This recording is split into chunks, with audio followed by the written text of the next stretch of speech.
My name is Emma Williams. I was 31 years old when I stood behind the coat check partition of the First Presbyterian Church in Connecticut and listened to my mother eulogize me. The sanctuary was quiet, except for the sound of her voice echoing through the vaulted ceiling. She gripped the microphone with both hands. She took a ragged breath and told a room of 150 people about my tragic battle with addiction. She said I was lost to her long before I left this earth. I did not gasp. I did not storm the aisle. I stood in the shadows, smoothed the lapel of my charcoal blazer, and listened. The caterers carried silver trays of food just a few feet away. Neighbors I had known since childhood wiped their eyes with monogrammed tissues. My mother played the grieving martyr with flawless precision. But what none of those people knew was that in exactly 4 minutes, I was going to walk down that center aisle, look her in the eye, and dismantle her life. Welcome back to Sophia Vengeance. This is the channel where we explore the breaking point, the moment a person stops hiding and starts holding people accountable. If this is your first time listening, drop your age and where you are tuning in from in the comments and hit that subscribe button. Now let us get into the story.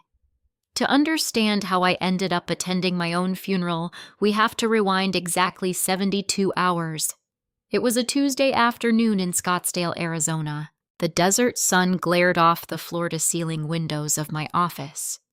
I sat at my desk reviewing an appraisal report for a property in Paradise Valley. I am the founder of an estate liquidation firm. We gross over $4 million a year. My life runs on spreadsheets, asset valuations, and hard data.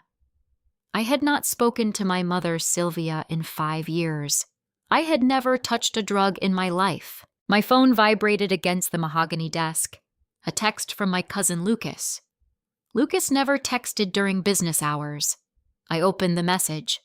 There was no greeting, just a single photograph. It was a picture of thick cream-colored cardstock, the kind of premium stationery my mother used for her high society garden parties. Printed across the top in elegant black script were the words, "In loving memory of Emma Williams, 1995 to 2026. I stared at the screen. The air in my office felt thin. My mother was hosting a celebration of life for me while I sat breathing 2,000 miles away. She was telling the extended family I had passed away from an overdose. I placed the phone face down on the desk. I did not cry. I reached for the silver magnifying glass sitting next to my keyboard. My grandfather Harrison gave it to me when I was 12. He told me, "The liars always want you to look at the big picture, but the truth hides in the fine print." I traced the cool metal handle with my thumb and did the math. My mother was vain, but she was not careless. You do not host a public funeral without a motive that pays out. Before I could piece the architecture of her lie together, my computer monitor chimed. An automated email from my commercial bank. Urgent account notification. I clicked the subject line. The text was brief and bureaucratic. It stated that all corporate accounts under Williams Estate Management had been frozen pending verification. The reason code listed below made my hands go still. Account holder flagged as deceased by the Social Security Administration. My fingers hovered over the keyboard. This was not just a twisted social performance to gain sympathy from the country club. My mother had filed a forged death certificate. She had triggered a legal eraser of my identity. Without those accounts, my payroll would bounce on Friday. My commercial leases would default. She was systematically dismantling the empire I built with my own hands. I closed the email. I picked up my phone, dialed the airline, and booked a one-way ticket to Hartford. I had 48 hours to prove I was alive, and I was going to bring hell with me. The drive to Phoenix Sky Harbor Airport took 22 minutes. I kept the air conditioning on high, letting the dry desert air blast against my face while my mind mapped out the logistics of my own resurrection. To navigate a betrayal of this magnitude, you have to divorce yourself from the emotion. Panic is inefficient. Anger clouds judgment. I treated my mother's actions the same way I treated a complex estate liquidation. I assessed the liabilities, identified the fraudulent assets, and prepared for a hostile audit. Before I could board a plane to Connecticut, I had to stop by my house in Paradise Valley. I needed a specific piece of paper. It was the only item I kept in a fireproof floor safe hidden beneath my closet carpet. As I punched the code into the keypad, the heavy steel door clicked open and the smell of old paper drifted up. I reached inside and pulled out a single photocopied bank transfer document. It was 5 years old. The ink was slightly faded, but the forged signature at the bottom remained crystal clear. To understand why a mother would publicly bury her living daughter, you have to understand the specific architecture of the house I grew up in. Our family operated under a strict caste system. There were 4 of us. Sylvia was the director managing our public image with a manicured grip. My father, Greg, was the passive enabler, a man who treated conflict like a physical illness he needed to avoid at all costs. My older sister, Harper, was the golden child groomed from birth to be the face of the franchise, and I was the ledger. I was the quiet, invisible column where they dumped all their deficits. Harper measured success in appearances. 5 years ago, she opened a high-end lifestyle boutique in downtown Greenwich. She sold imported linen shirts and overpriced candles. It was a vanity project disguised as entrepreneurship, and within 18 months she was drowning in debt. Suppliers were threatening lawsuits. The commercial landlord posted an eviction notice. Harper did not know how to manage a crisis because Sylvia had spent 26 years fixing every mistake her golden child ever made. But Sylvia did not have the liquid cash to save the boutique. Her own country club lifestyle required a delicate balancing act of credit cards and home equity loans. So she looked for an available asset. She found it under my name. When my grandmother passed away, she left me a single mutual fund. It contained exactly $55,000. It was not life-changing wealth, but it was mine, a seed meant to help me buy my first home or start a business. My grandmother knew the dynamics of our household, which is why she left it specifically to me, bypassing my mother entirely. I was 26 years old when I logged into the brokerage portal to check the quarterly yield. The screen loaded. The balance read 0. I drove straight to my parents' house. I walked through the front door and found my mother standing at the kitchen island arranging fresh hydrangeas in a crystal vase. My father was sitting on a bar stool reading the Sunday paper. I did not yell. I walked over to the marble counter and placed the printed bank statement next to the flowers. "Where is the $55,000? I asked. Sylvia did not even flinch. She snipped the end off a hydrangea stem with pruning shears. Her voice was as smooth as glass. "We had to reallocate some family assets. Emma Harper was in a terrible bind. The landlord was going to lock the doors." "You forged my signature," I said. I kept my voice flat, holding her gaze. "You committed wire fraud." She sighed, setting the shears down like I was an exhausting toddler asking a ridiculous question. "Don't be dramatic. We are a family. Families help each other. You barely even check that account. Harper needed it to survive. We will pay you back when the store turns a profit." I looked at my father. Greg had stopped pretending to read the newspaper. He folded it neatly, aligning the edges. He could not look me in the eye. He stared down at his leather loafers. "Did you know about this?" I asked him. Greg shifted his weight. He cleared his throat. A pathetic, dry sound. "Your sister needed it, Emma. Try to understand." That was the moment the cord snapped. The theft was Sylvia's crime, but the cowardice belonged entirely to Greg. I realized then that I did not have parents. I had a pair of financial predators and a sister who fed on whatever they killed. I did not throw a plate. I did not scream about betrayal. I walked past the kitchen island and down the hall to my father's home office. I logged into his desktop computer, accessed the saved files folder, and found exactly what I was looking for: a scanned copy of the transfer authorization form.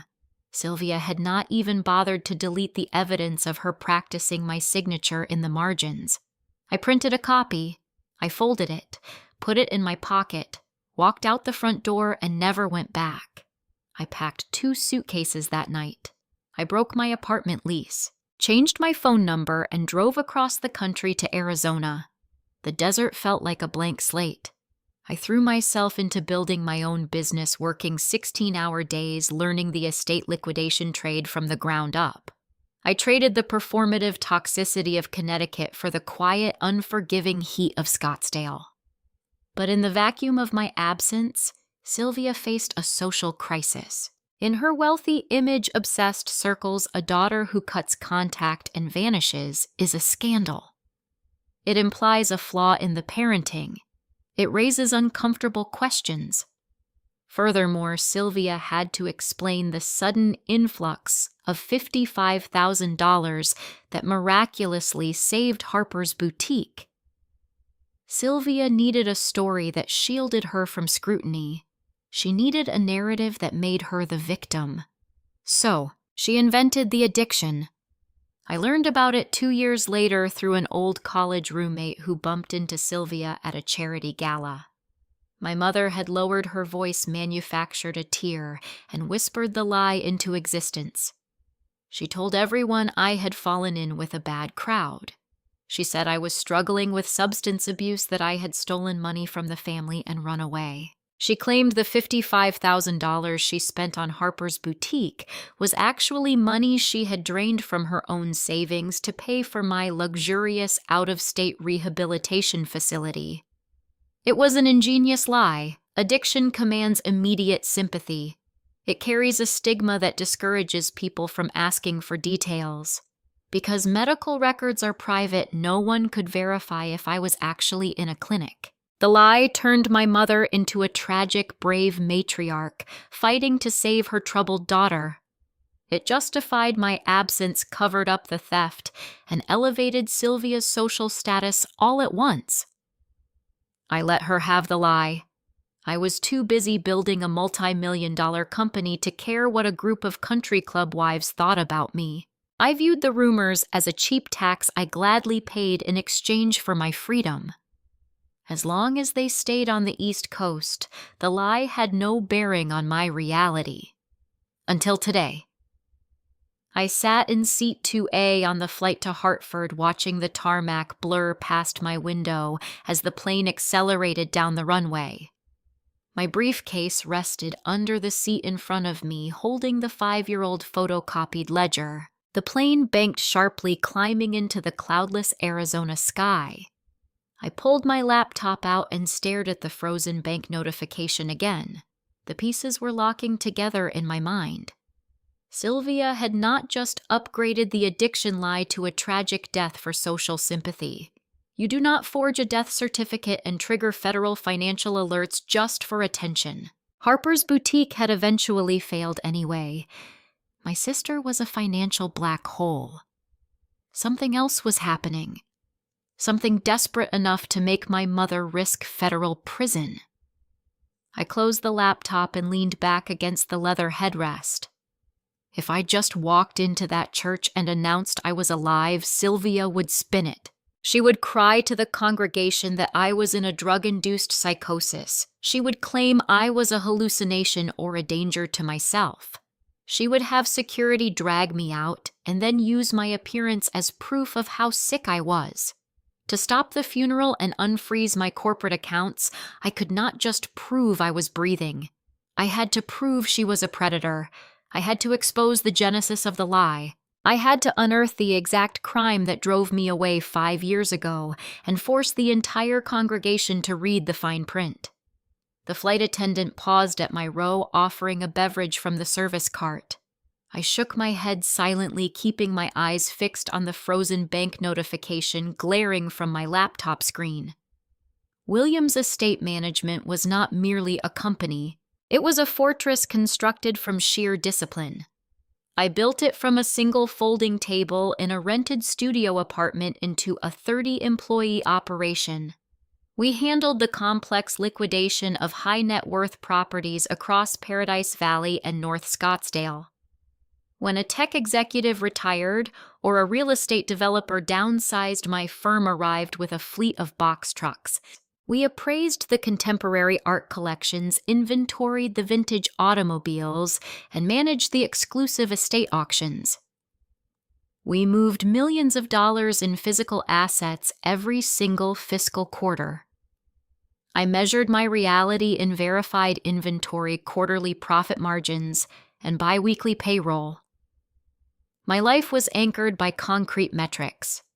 The numbers never lied. They did not require a performative smile, and they never demanded unearned sympathy.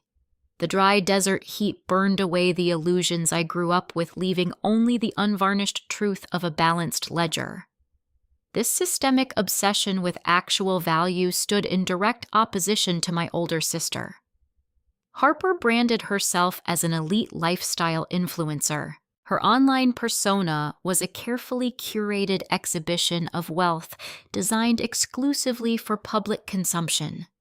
She posted glossy photographs holding designer handbags in front of luxury resort hotels and recorded morning routine videos in pristine marble kitchens. But I knew the precise math behind her digital aesthetic. The handbags were rented by the hour from subscription services. The luxury cars were leased at exorbitant interest rates she could barely cover. Last year, she launched a boutique cosmetics line that was nothing more than cheap, repackaged wholesale materials slapped with a minimalist logo. Her entire existence relied on mounting credit card debt and our mother secretly subsidizing the deficits to keep the image intact. Harper built a house out of smoke and photo filters. I built a house out of stone and audited financial statements. My mother worshipped the smoke, terrified that anyone in her affluent social circle might see the underlying financial decay. I reached into the front pocket of my leather briefcase and pulled out the silver magnifying glass. The cool metal handle rested heavy in my palm. The thick glass was immaculate, catching the harsh overhead cabin light. My grandfather Harrison was the only person in our bloodline who understood the difference between perceived value and actual worth. He was an 85-year-old retired shipping magnate. He spent 50 years navigating volatile international trade routes, negotiating brutal dock worker contracts, and building a maritime fortune through relentless, unsentimental discipline. He gave me this magnifying glass on my 12th birthday. We were sitting in his oak-paneled study surrounded by leather-bound ledgers and framed nautical maps.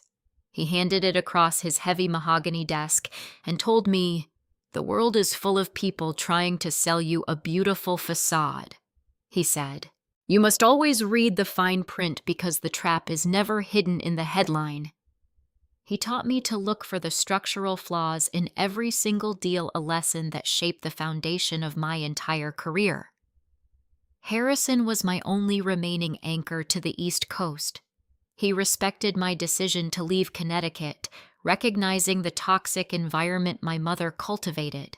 But over the last 6 months, that anchor had been strategically severed. Every time I dialed his private landline, the call routed directly to my mother's cell phone. Sylvia would answer with a hushed, sorrowful tone. She claimed his health was failing rapidly. She said the cardiologist demanded strict bed rest and zero stimulation. She insisted he was too frail to hold a receiver to his ear, promising to pass along my messages. I knew my grandfather, a man who stared down hostile union strikes and international shipping embargoes, does not suddenly become too fragile to speak to his granddaughter. Sylvia was methodically isolating the patriarch. She was building an impenetrable wall around his estate, controlling the flow of incoming information to ensure she dictated his reality. I suspected she was screening his mail and restricting his visitors, preparing the ground for the eventual transfer of his immense wealth. I looked back at the laptop screen, watching the red notification banner pulse ominously. The pieces of the puzzle began to snap together with chilling precision. A forged death certificate does not simply generate country club sympathy. It triggers an automatic federal cascade. When the Social Security Administration updates the master death file, financial institutions react instantly. They freeze business checking accounts to prevent fraudulent withdrawals. Commercial lines of credit are suspended without warning. Federal tax identification numbers are locked down. Probate protocols initiate across state lines. Sylvia was not merely executing a social maneuver to garner pity. By legally killing me, she was actively suffocating Williams' estate management. If I did not reverse the deceased flag within a matter of days, the structural damage would become irreversible. My 30 employees would not receive their paychecks on Friday morning. My commercial warehouse leases would default by the first of the month. My high-net-worth clients would see their auction proceeds trapped in frozen escrow accounts, prompting immediate breach of contract lawsuits. My mother was weaponizing the federal government to burn my fortress to the ground. She was erasing my identity to protect her own fragile narrative. But the timing remained the critical unknown. Sylvia had successfully managed the addiction lie for 2 years without taking this extreme legal risk. Forging a state death certificate constitutes a severe felony.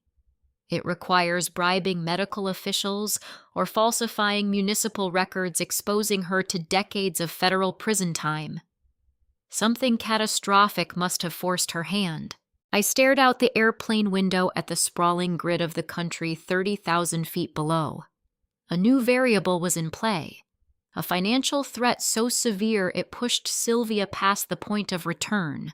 I had to uncover the exact nature of that threat before the plane touched down in Hartford, or I would walk into the memorial blind to her ultimate objective. The cabin of the aircraft hummed with the steady, monotonous drone of the jet engines.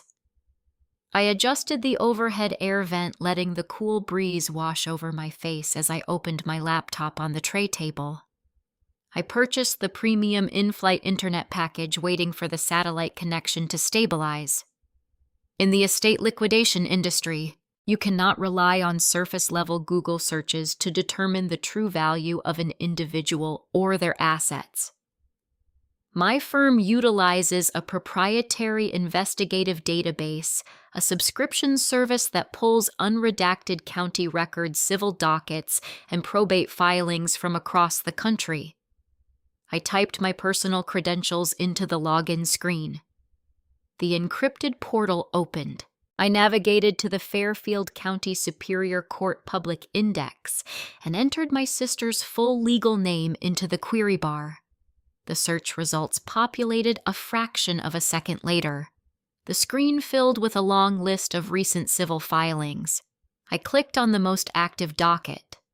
The plaintiff was a private investment group.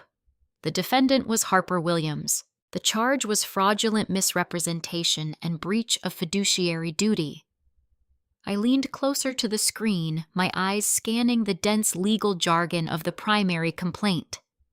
The investment group had provided $400,000 in seed capital for Harper to manufacture and distribute her boutique cosmetics line. The legal filing detailed how my sister took that initial funding and diverted it into personal accounts. She used the investor capital to sustain her leased luxury vehicles, her high-end wardrobe rentals, and her expensive country club memberships. She produced zero inventory. The plaintiffs were not just suing for the return of their money. They had filed an emergency motion for asset discovery and seizure. The court date was set for 2 weeks ago. Harper had lost. She was cornered, carrying a staggering legal judgment. She had no mechanism to pay. This explained the suffocating panic radiating from the East Coast. For my mother, financial ruin was a manageable problem. Social ruin was a fatal diagnosis. If the country club set discovered her golden child was a fraudster facing asset seizure, Sylvia would lose her status. She would become a pariah. She needed $400,000 immediately to quietly settle the judgment and seal the court records before the local newspapers caught wind of the scandal. I closed the civil docket and opened a new search tab. I needed to locate the specific source of the targeted funds. Sylvia did not have that kind of liquidity, but I knew exactly who did.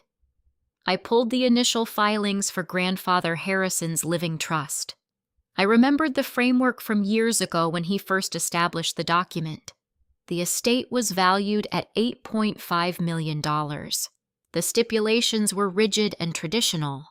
The assets would split evenly, 50% to Harper and 50% to me upon his passing. But Harrison was a maritime businessman who anticipated unpredictable variables. He included a standard bypass provision within the trust architecture.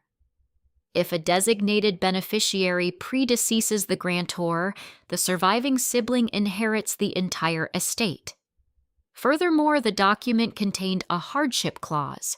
This clause allowed the trust executive to authorize an immediate early disbursement of funds to a sole surviving heir in the event of a catastrophic emergency such as sudden funeral costs or severe debt consolidation designed specifically to protect the family name. Sylvia was weaponizing the hardship clause. By declaring me legally dead, Harper becomes the sole recognized beneficiary. Sylvia can petition the executive for an emergency cash advance to settle Harper's crippling lawsuit. The mechanics of executing this fake death required a chilling level of calculated risk. A state-issued death certificate is an official government document. It requires a physician's signature and a municipal seal. You cannot simply print one at home. But my mother served on the fundraising committee for the regional medical center. She spent decades rubbing elbows with hospital administrators, county clerks, and local politicians at charity galas. She found a vulnerable link. She located a compromised municipal official willing to expedite the paperwork without a body, likely bribed with the promise of a lucrative future donation from the newly acquired trust funds once the estate paid out. Forging this document constitutes a severe federal felony.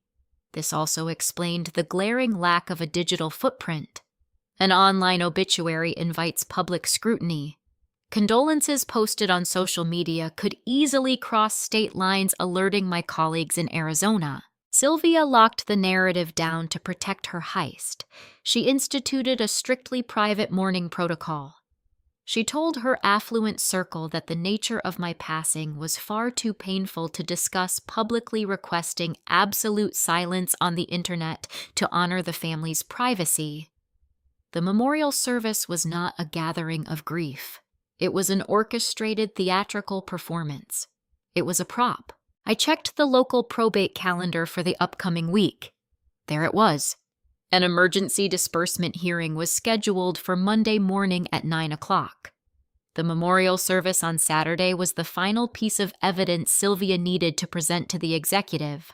A room full of witnesses mourning my passing would prove to the estate attorney that the community recognized the death, thereby clearing the legal path for the funds to be released to Harper. I checked the clock in the corner of my screen.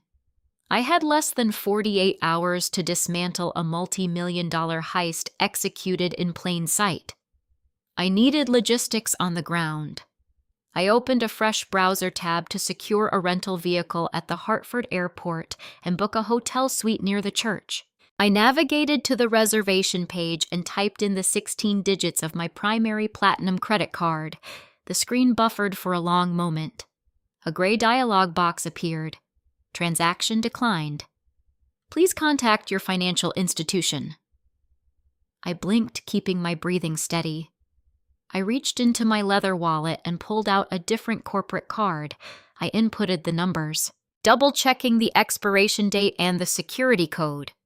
I clicked submit. Transaction declined. Account suspended. A cold weight settled in my chest. When I purchased the in-flight internet an hour ago, my card had cleared. The deceased flag was no longer confined to my commercial banking sector. The federal algorithm was actively hunting my identity down system by system, terminating my access in real time. The financial blackout was spreading into my personal wallet. I was trapped thousands of feet in the air, flying toward a battleground, and the resources I needed to fight were evaporating by the minute. The digital rejection glowed on my laptop screen. The algorithm was thorough, severing my financial arteries one by one. But the liquidation industry teaches you to anticipate sudden asset freezes. I opened the bottom right drawer of my mahogany desk. Beneath a stack of blank appraisal forms sat a secure encrypted hardware wallet. 5 years ago, it established a secondary corporate travel account through an independent credit union based in Nevada. I registered it under a separate subsidiary tax identification number, intentionally insulating it from my primary personal data. I routed the booking platform through a virtual private network, keyed in the standalone account details, and hit enter. The loading wheel spun for 2 seconds. A confirmation code appeared. I secured a seat on the next direct flight to Bradley International Airport. My phone vibrated against the desk. The caller identification displayed my cousin Lucas. I did not pick it up immediately. I watched the device rattle against the wood, calculating the variables. Lucas was the one who sent the anonymous photograph of the funeral flyer just hours ago. He was the leak in my mother's sealed ecosystem. But communicating with an informant inside a hostile environment is inherently volatile. I pressed the green accept icon and brought the speaker to my ear. I did not say hello. I waited. The line crackled. I heard the faint rhythmic swish of cars passing on a wet road. Lucas was driving. His breathing sounded shallow, erratic. "Emma," he said. His voice was a strained whisper. "Are you there? Please tell me you are there." "I am listening," I replied. My tone remained flat, giving away no geographic or emotional coordinates. "You need to come back," he said, speaking too fast, the words stumbling over each other. "You need to come to the clinic in Westport. Sylvia told us everything. She knows how bad it has gotten. She found a private bed for you. She just wants to get you help. Please, Emma, let her help you." I closed my eyes. The office around me went perfectly still. My analytical mind began dissecting his sentence structure. Just hours prior, Lucas sent me undeniable proof that my mother was staging my death. Now he was reciting her fictional addiction narrative verbatim. The pivot was too sharp. The contradiction was glaring. Lucas grew up adjacent to the toxicity of my immediate household. He was my maternal aunt's eldest son. He navigated the same affluent, image-obsessed country club parties, but he lacked Harper's predatory instinct. Lucas was inherently compliant. He possessed a weak spine easily bent by the matriarchal gravity my mother generated. He sent that photograph in a fleeting moment of conscience, a brief flash of rebellion. But what happened between that text message and this phone call? Did Sylvia catch him? Was she sitting in the passenger seat of his car right now, dictating the script while holding his phone on speaker? I considered the legal landscape of Connecticut. If my mother convinced the family I was suffering from severe substance abuse and presented them with a forged history of erratic behavior, she possessed a terrifying legal weapon. Under state law, a concerned relative can petition for an involuntary psychiatric hold, a 72-hour observation period in a locked ward. If Lucas met me at the Hartford arrivals terminal, he might not be alone. A medical transport team could be waiting at the baggage claim. If I stepped off that plane and walked into an ambush, the state would institutionalize me before I could even open my briefcase. I would be sedated, stripped of my communication devices, and confined to a sterile room. My 72-hour window would expire. The Monday morning probate hearing would proceed without me. The estate attorney would release the $8.5 million trust to Harper. The theft would be finalized while I sat locked in a padded cell. Lucas was a red herring. He was bait. "I will think about the clinic, Lucas," I said, keeping my voice devoid of inflection. "Thank you for the call." I terminated the connection before he could respond. I did not block his number. I needed the inbound data even if it was compromised. I stood up from my desk. The time for digital maneuvering had expired. I needed to move physical assets. I drove back to my house in Paradise Valley to finalize my operational payload. The desert heat radiated off the asphalt, a dry, unforgiving climate I was about to trade for the damp, suffocating chill of New England. I retrieved a structured leather overnight bag from my closet. I packed only the items necessary for a hostile audit. First, the sharp charcoal blazer. A tailored garment acts as armor in high society environments. It projects authority and neutralizes pity. Second, I tucked in my original notarized Arizona corporate business license official government documentation, proving the existence and viability of Williams Estate Management. Third, the silver magnifying glass Grandfather Harrison gave me a tactile reminder of the mission objective. Finally, I placed the faded 5-year-old photocopy of the forged mutual fund transfer inside a protective plastic sleeve. This single sheet of paper was the origin point of the entire war. I drove my vehicle to Sky Harbor Airport, leaving it in the long-term parking garage. I navigated the security checkpoints with mechanical efficiency. The sterile fluorescent lights of the terminal cast long shadows across the concourse. I found my gate just as the boarding sequence commenced. I handed my digital boarding pass to the gate agent. The scanner chirped its approval. I walked down the narrow jet bridge, the air growing noticeably colder as I neared the aircraft fuselage. I located my assigned seat in the first-class cabin. The wide leather chair offered a false sense of security. A flight attendant paused beside my row, instructing the passengers to prepare for departure. I reached into my pocket and retrieved my mobile device. I stared at the illuminated screen one last time. The notification center remained empty. No further messages from Lucas. No alerts from my bank. The silence felt heavy, pregnant with unexploded ordnance. I held the power button down. The screen faded to black. I slipped the deactivated device into my briefcase and secured the latch. The cabin doors sealed shut with a heavy pneumatic thud. The aircraft pushed back from the gate, the engines spooling up to a deafening roar. As the plane lifted off the runway, breaking through the lower atmosphere, a profound realization washed over me. I was hurtling through the sky at 500 miles per hour, suspended in a communications blackout. Down on the ground, my mother was greeting caterers. She was ordering floral arrangements. She was actively constructing the grave she intended to bury me in. And if my suspicions about Lucas were correct, I still had an unidentified leak to plug the moment my feet touched the concrete in Connecticut. The cabin lights dimmed as the aircraft leveled out at cruising altitude, plunging the first-class section into a hushed twilight calm.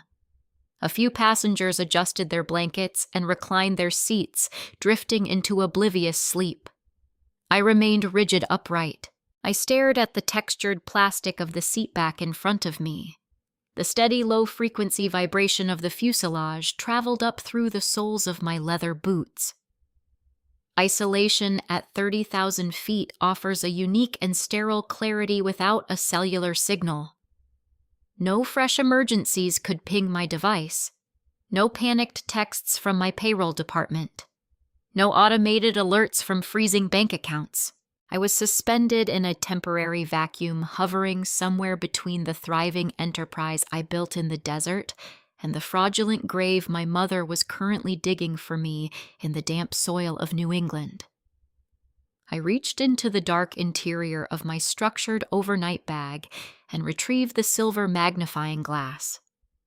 The cabin temperature was notoriously cool, chilling the heavy metal handle. I ran my thumb over the smooth, beveled edge of the thick circular lens. The sheer weight of the object was a grounding force. It was a tangible piece of the only man in my bloodline who demanded empirical evidence over emotional theater. The sensation of the cold silver pulled my mind back 19 years. I was 12 years old, sitting rigidly at the sprawling dining room table in my childhood home. The wood was polished mahogany, pristine, reflective, and intimidating. A 7th grade mathematics examination sat on the table surface right in front of me. At the top of the page, scrawled in harsh red ink, was a failing grade. Sylvia paced the length of the intricate Persian rug behind my chair. She wore a tailored linen dress, her heels clicking a rhythmic, anxious beat against the hardwood perimeter of the room. She was delivering a relentless, suffocating lecture about my academic inadequacy.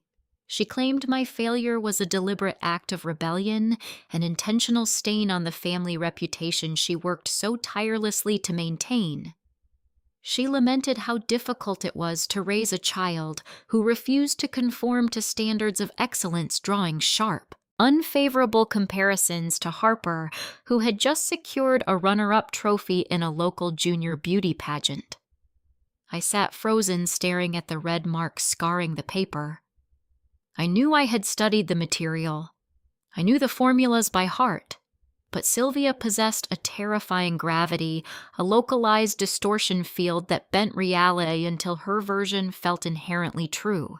If she said I was a failure, the red ink seemed to glow with irrefutable proof. The heavy oak front door opened. Grandfather Harrison walked into the foyer, returning from a prolonged international maritime shipping negotiation. He carried an aura of quiet, immovable authority that immediately silenced my mother's anxious pacing. He set his tailored wool coat on the brass rack and walked directly into the dining room, his sharp eyes surveying the tense scene. He did not ask Sylvia for her narrative interpretation of events. He stepped behind my chair, picked up the examination paper, and retrieved this exact silver magnifying glass from his breast pocket. He bypassed the glaring red grade at the top and scrutinized the individual algorithmic steps I had written out. The room held its breath. The only sound was the ticking of the grandfather clock in the hallway. He placed the paper back on the mahogany table and tapped the center of the page with a calloused index finger. "The teacher used the wrong grading key," he stated. His voice was a low, resonant baritone devoid of accusation, but heavy with immovable fact. "Your equations are flawless, Emma. The red marks are administrative errors made by the instructor." Sylvia crossed her arms, her posture stiffening defensively. "It doesn't matter," she argued, her tone tightening. "The grade is recorded in the ledger. She needs to try harder to avoid these embarrassing situations. It reflects poorly on us." Harrison turned his gaze to my mother. The ambient temperature in the room seemed to drop several degrees. He did not raise his voice, nor did he argue. He simply handed the silver magnifying glass to me. His eyes locked onto mine, ignoring Sylvia entirely. "Listen to me carefully, Emma," he said. "The liars of the world rely on you looking at the big picture. They want you distracted by the bright red ink, the loud noise, and the emotional spectacle. But the truth is always hiding in the fine print. Never let anyone tell you what a document says. Force them to read it." He left the magnifying glass in my hand and walked toward his study. Sylvia never apologized for the tirade. She merely snatched the test off the table, cleared her throat, and instructed me to go upstairs. But the fundamental dynamic shifted that afternoon. I learned that hysteria could be systematically defeated by meticulous verification. The memory faded, replaced by the persistent hum of the twin jet engines outside my window. I gripped the silver handle tighter. My mother was running the exact same playbook she ran 19 years ago, just scaled up to a federal level. She was creating a breathtaking spectacle, a tragic funeral, a weeping congregation of country club elites, a fraudulent charity campaign.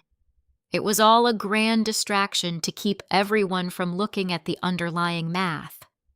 If I stormed through the heavy oak doors of the First Presbyterian Church tomorrow and shouted that I was alive, I would be playing directly into her meticulously laid trap. Sylvia thrived in the realm of raw, unverified emotion.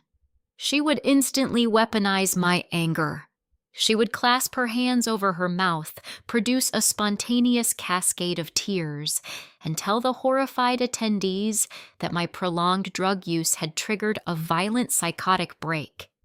She would frame my righteous outrage as a tragic symptom of the very disease she invented. The crowd would pity her even more. I would be dragged out by hired security, discredited, dismissed, and neutralized.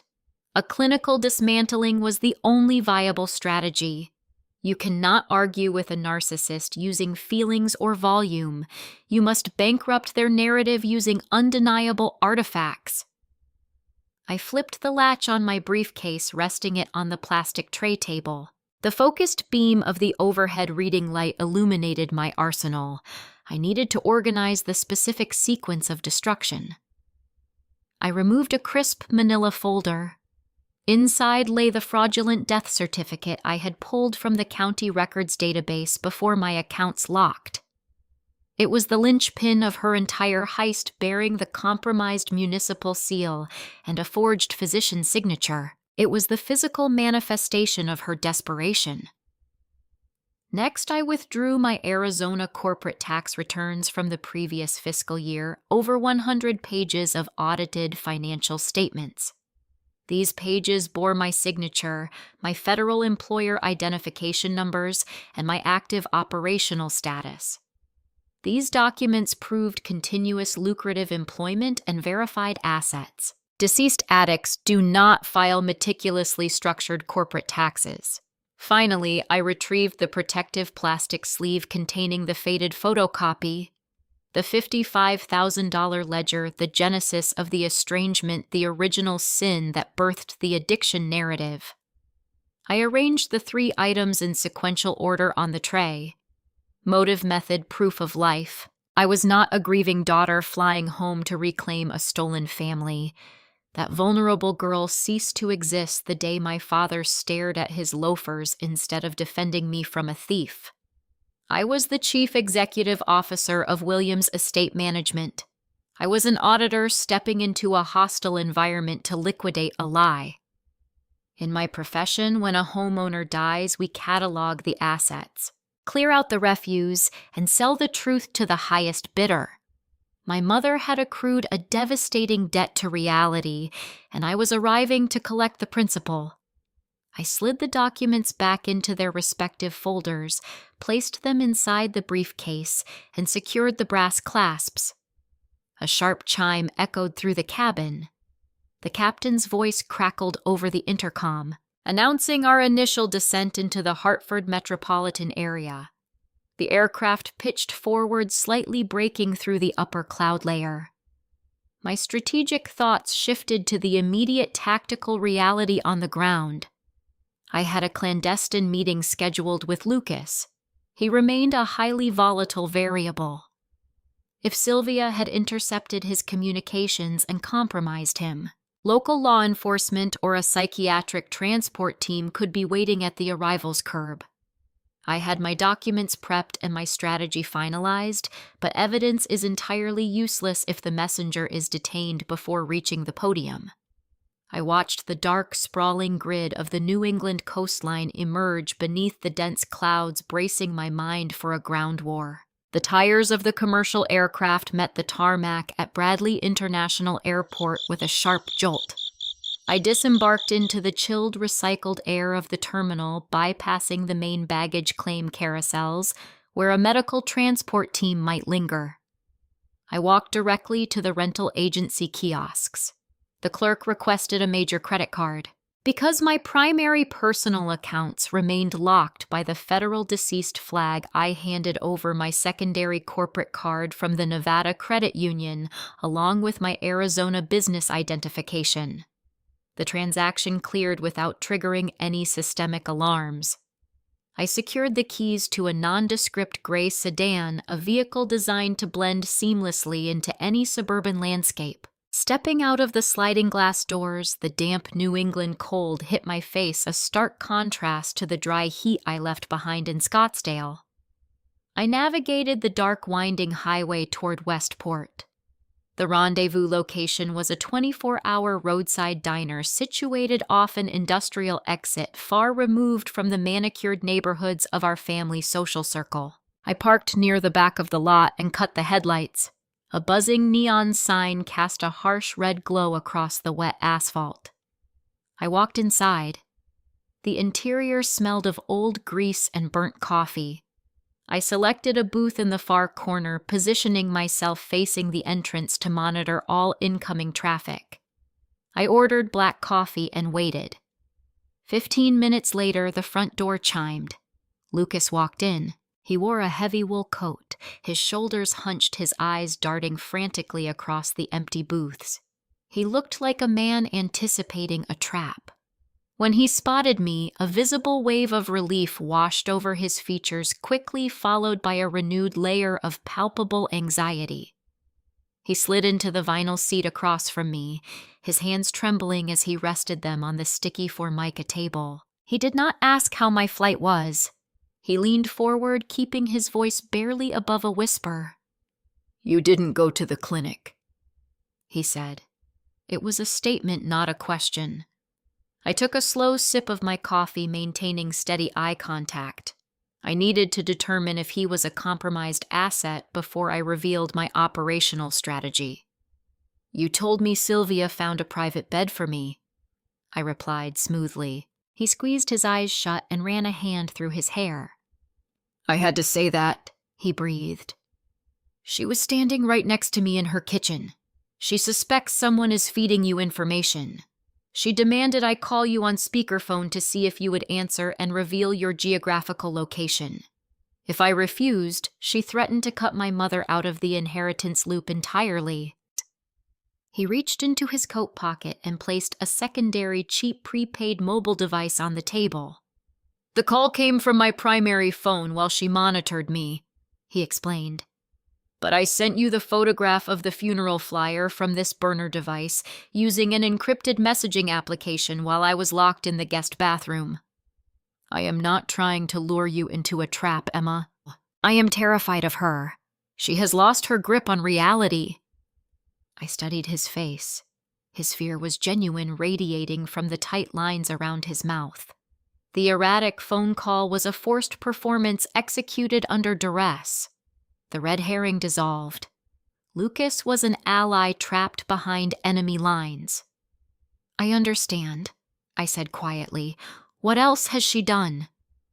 Lucas swallowed hard. He reached into his leather messenger bag and withdrew a folded sheet of printer paper. He pushed it across the table. "You need to look at this." I unfolded the document. It was a printed screenshot of a crowdfunding webpage. The header featured a stylized monochrome photograph of me from high school. Below the image, bold text declared a memorial fund for addiction awareness and funeral expenses. I scanned the financial metrics displayed on the right side of the page.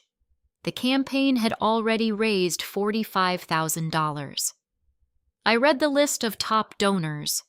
The names belonged to prominent figures from the local country club, wealthy neighbors, and affluent business associates of my father. My mother was monetizing a fabricated tragedy. She was soliciting donations under the guise of grieving charity.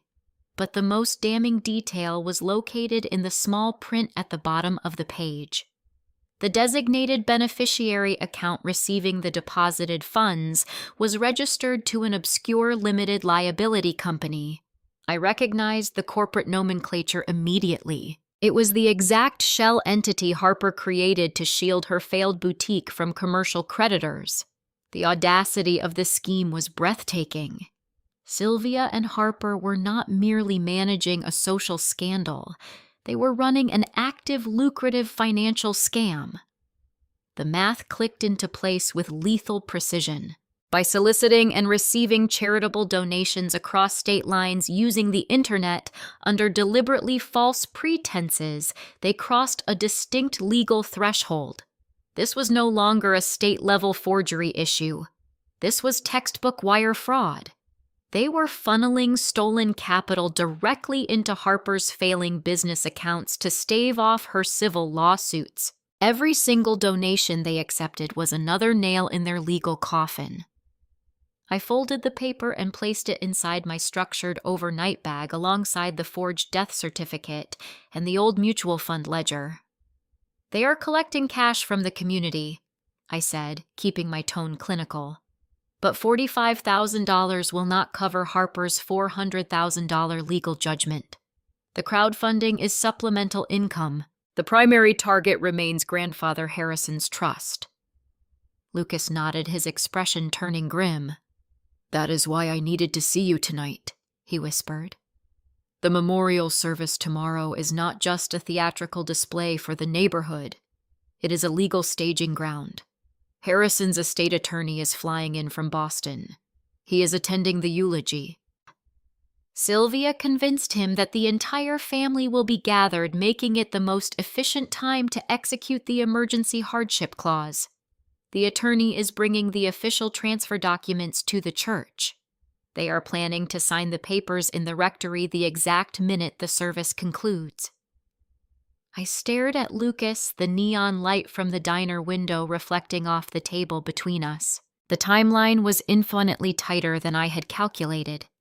If they ink those signatures, the $8.5 million trust bypasses me and transfers irrevocably to Harper. Once the capital enters her accounts, she will wire it immediately to her creditors to settle her fraud lawsuits. The money will vanish into thin air before any court can freeze it. I could not just wait for the service to end and confront them in the parking lot.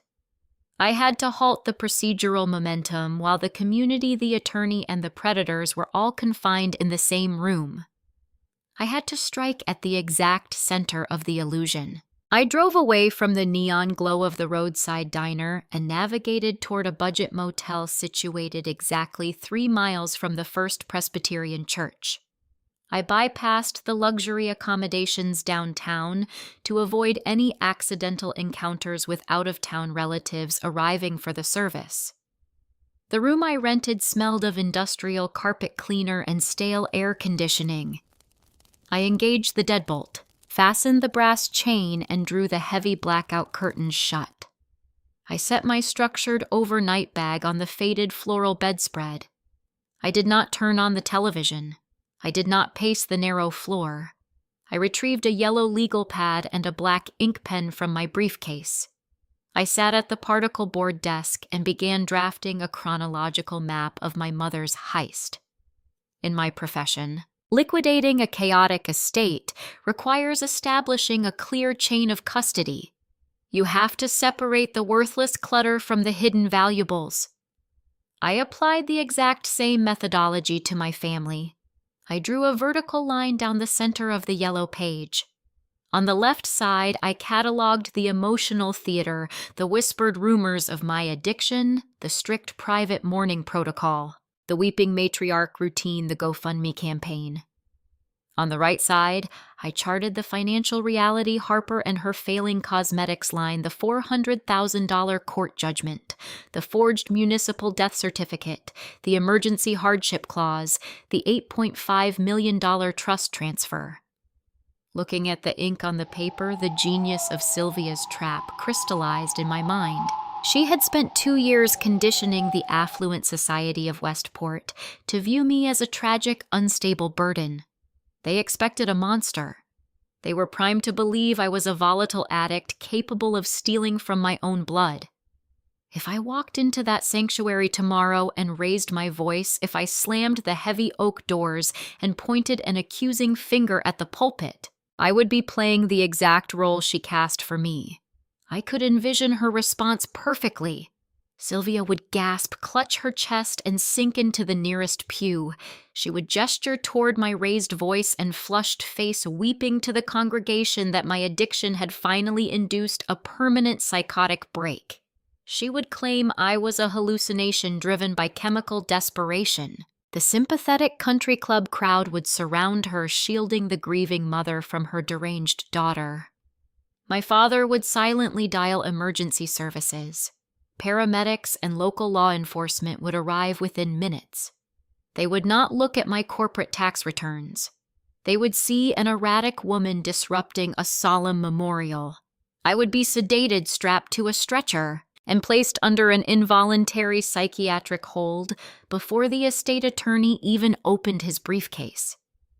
Sylvia was banking on my outrage. She needed me to be chaotic to validate her forgery. She knew that wealthy enclaves prefer polite fiction over ugly truth, and they would eagerly dispose of the loud problem to protect the quiet decorum of the church. I tapped the pen against the desk. The only way to dismantle a lie built on hysteria is to introduce a vacuum of emotion. You cannot fight fire with fire in a room full of people holding gasoline. You must deprive the room of oxygen. I decided right then that I would not give them a monster. I would give them a ghost. I would arrive as the antithesis of their expectations. Cold, precise, immaculate, and undeniable. I stood up from the desk and unpacked my overnight bag. I removed the charcoal blazer. It was a tailored piece I wore during high-stakes commercial appraisals designed to project authority and neutralize any room. I located the ironing board in the narrow closet. I filled the iron with tap water, plugged it in, and waited for the steam to hiss. I pressed every crease with deliberate care, ensuring the fabric was flawless. The physical repetition calmed my nervous system. I polished my leather loafers until they caught the dim light of the bedside lamp. I laid the garments out on the opposing double bed, a suit of armor waiting for the dawn. Next, I arranged my evidence on the desk. I needed the sequence of deployment to be muscle memory. First, the Arizona corporate business license and my government-issued identification proof of life and sustained employment. Second, the faded photocopy of the $55,000 ledger, the original sin that proved my mother had a documented history of financial forgery. Third, the GoFundMe printout Lucas provided, highlighting the wire fraud routing directly into Harper's shell company. Finally! The unredacted county civil docket detailing Harper's catastrophic legal judgment. The motive. I placed the documents inside a sleek leather portfolio. I laid the silver magnifying glass on top of the leather. The preparation was complete. I checked my wristwatch. It was past midnight. The probate hearing was scheduled for Monday morning, but the execution of the trust transfer was happening in the church rectory tomorrow afternoon. I needed peak cognitive function to navigate the psychological minefield waiting for me. I stripped off my travel clothes, slipped under the stiff hotel sheets, and closed my eyes. People often assume that confronting a profound betrayal requires a sleepless night filled with tears and rehearsed speeches. But when the math is clear, the emotion dissipates. I did not shed a single tear for the family I lost. They had ceased to be my family the moment they decided my existence was a barrier to their comfort. I regulated my breathing, lowering my heart rate. I slept a cold, unbroken 8 hours. I woke up before the alarm sounded. The room was pitch black. I lay still, listening to the low hum of the mini refrigerator. Today was the day I attended my own funeral. But as I mentally reviewed the layout of the First Presbyterian Church, a sudden chilling variable struck me. The estate attorney was flying in from Boston specifically to witness the community mourning. He was a seasoned legal professional managing an $8 million trust. A man in that position does not authorize an emergency hardship payout based on tears alone. He would require a sworn affidavit. He would need a secondary guarantor to sign the release forms alongside Harper. Sylvia could not sign as the primary orchestrator. She needed a witness, someone with unimpeachable standing in the community, someone who would blindly attest to my death under penalty of perjury.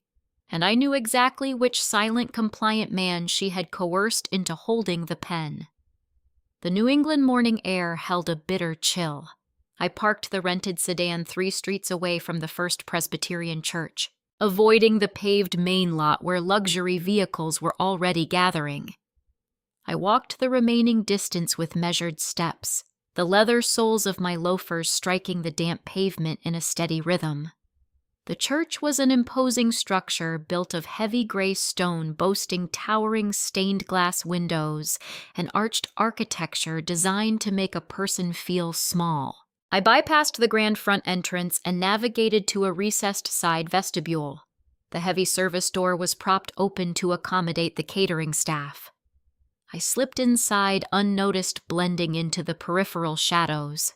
I stepped behind a slatted oak partition that served as the seasonal coat check.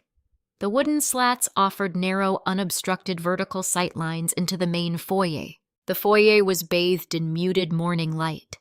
The scent of white lilies was thick, sweet, and suffocating. My mother spared no expense for the aesthetic of tragedy. Towering floral arrangements flanked the entrance to the main sanctuary. Uniformed servers navigated the crowded room carrying polished silver trays bearing delicate porcelain cups of dark roast coffee and miniature pastries. This was not a space for raw grief. It was a high society networking event layered under a thin veneer of mourning. I stood perfectly still behind the oak partition, adjusting the lapels of my charcoal blazer. The fabric felt like a tailored shield. I clasped the leather portfolio in my left hand, holding the precise instruments of my mother's destruction. Through the wooden slats, I located Sylvia. She stood near the center of the foyer, draped in a master class of understated sorrow.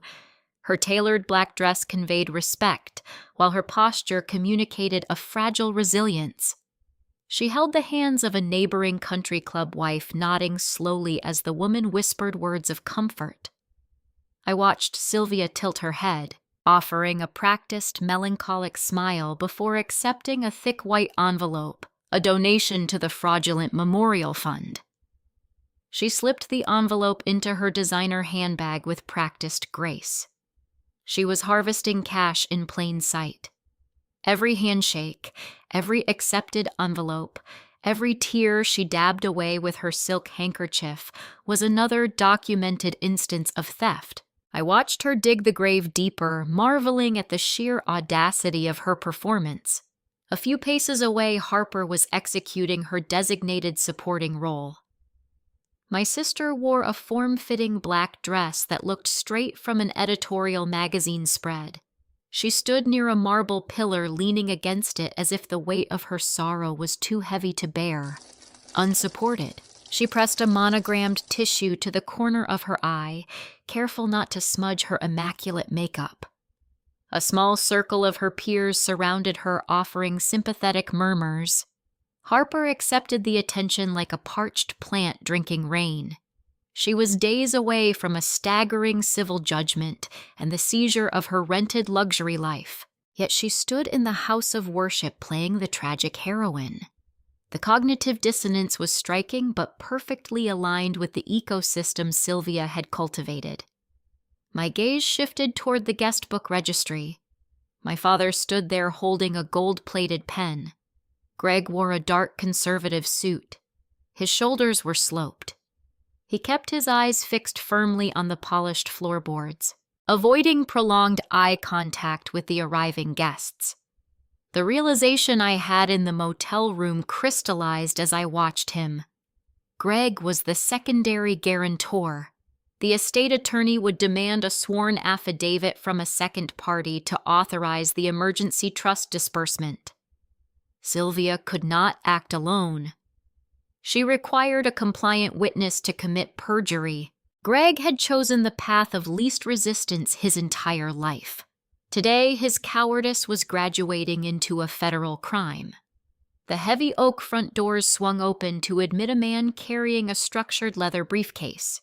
He wore a crisp navy suit and carried himself with a brisk professional detachment that separated him from the weeping congregants. This was the estate attorney from Boston. Sylvia caught his eye across the room. She excused herself from a group of mourners and intercepted him near the entryway. I could not hear their words over the ambient hum of the crowd, but I read the exchange perfectly.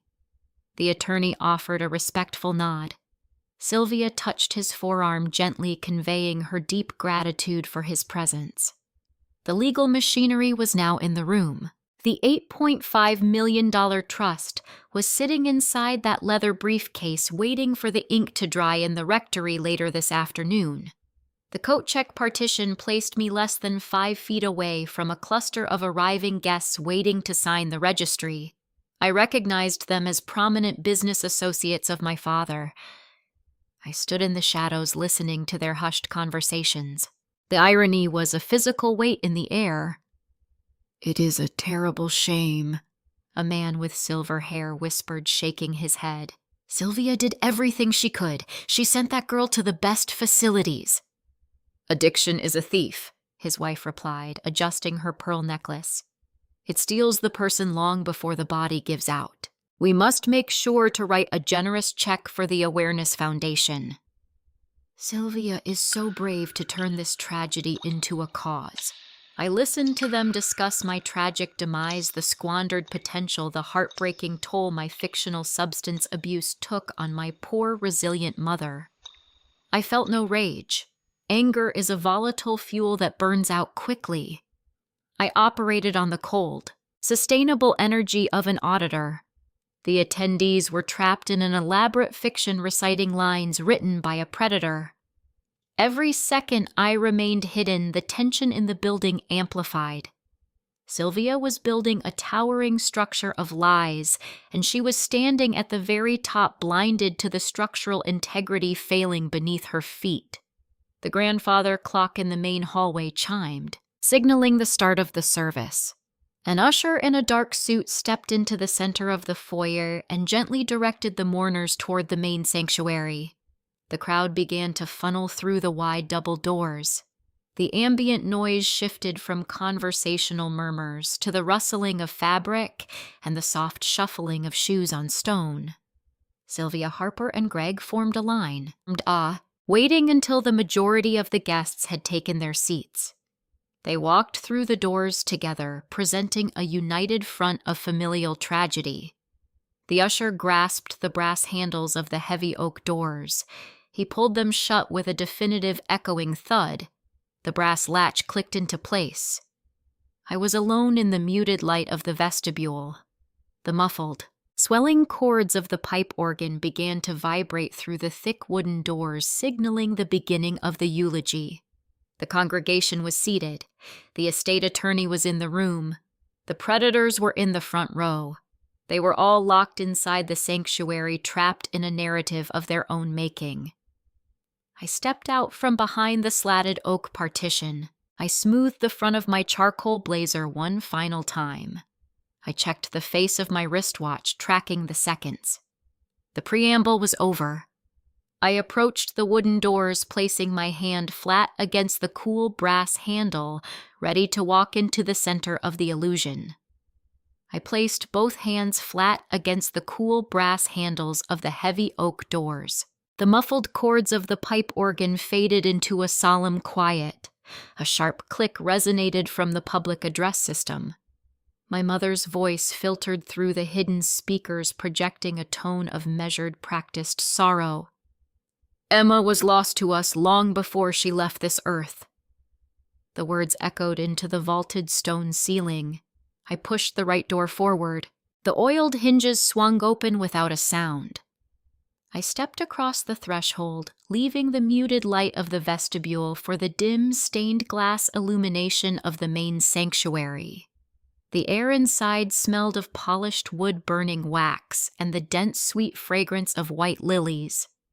I released the brass handle, letting the heavy door glide shut behind me. The latch engaged with a definitive metallic thud that was swallowed by the ambient acoustics of the room. I stood at the rear of the center aisle. 150 attendees faced forward, their attention anchored to the elevated wooden pulpit. I smoothed the lapels of my charcoal blazer. The tailored wool draped perfectly over my white silk blouse. The silver magnifying glass rested against my chest, the thick glass lens catching a fractured beam of purple light filtering through the eastern window. I held the sleek leather portfolio in my left hand, my grip relaxed but secure. I did not rush. Panic dictates a frantic pace, and I possessed zero panic. I set my right foot forward. The hard leather sole of my loafer struck the slate floorboards. A sharp, distinct click cut through the reverent silence of the back rows. I set my left foot forward. Another click. I established a steady metronomic rhythm. I was an auditor walking into a bankrupt firm, measuring my strides to dictate the tempo of the impending liquidation. The disruption registered in the back pews first. A woman wearing a wide-brimmed navy hat sat near the aisle. She heard the approaching footsteps and turned her head, expecting to see a late-arriving mourner or an usher. Her eyes locked onto my face. The color drained from her cheeks. Her jaw parted. The thick cream-colored funeral program slipped from her lax fingers, fluttering down to the stone floor like a dead leaf. She nudged the man sitting beside her. He turned. He blinked, rubbing his eyes as if attempting to clear a visual distortion. The recognition hit him a fraction of a second later. He inhaled sharply. The sound was audible in the quiet space.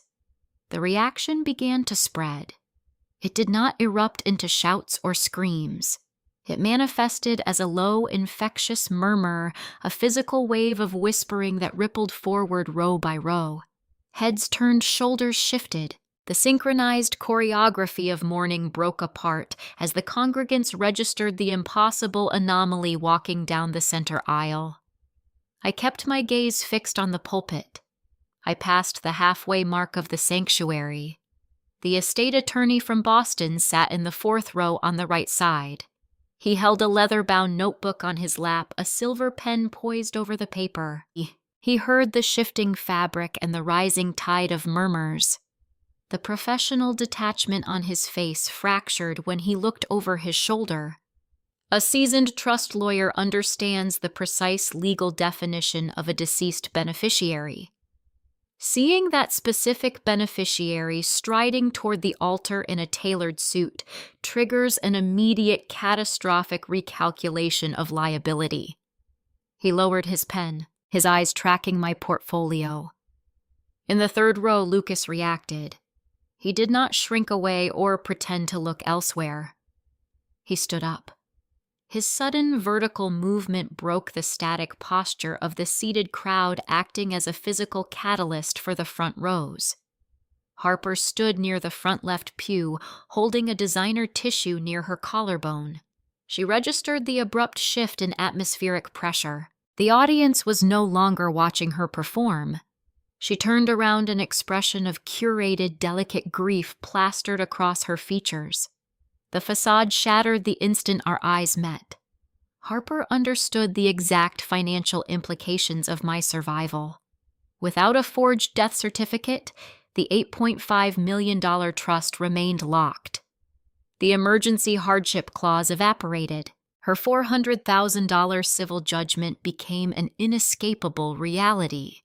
The curated sorrow melted off her face, replaced by pure, unadulterated terror. She took a staggering half-step backward, her high heel catching on the edge of the wooden pew. She gripped the polished armrest to keep from collapsing, staring at the financial ruin marching toward her. Greg sat beside her. He noticed his golden child stumble. My father turned his head, his brow furrowing in confusion. The gold-edged hymnal rested squarely on his knees. When he saw me, his shoulders slumped, deflating, as if a hidden tether had finally snapped. He did not stand up. He did not offer a greeting. His hands went entirely limp. The heavy hymnal slid off his lap, plummeting to the floorboards. The book hit the wood with a dense, hollow thud. The sound of a passive man realizing his decades of quiet compliance had culminated in a federal disaster.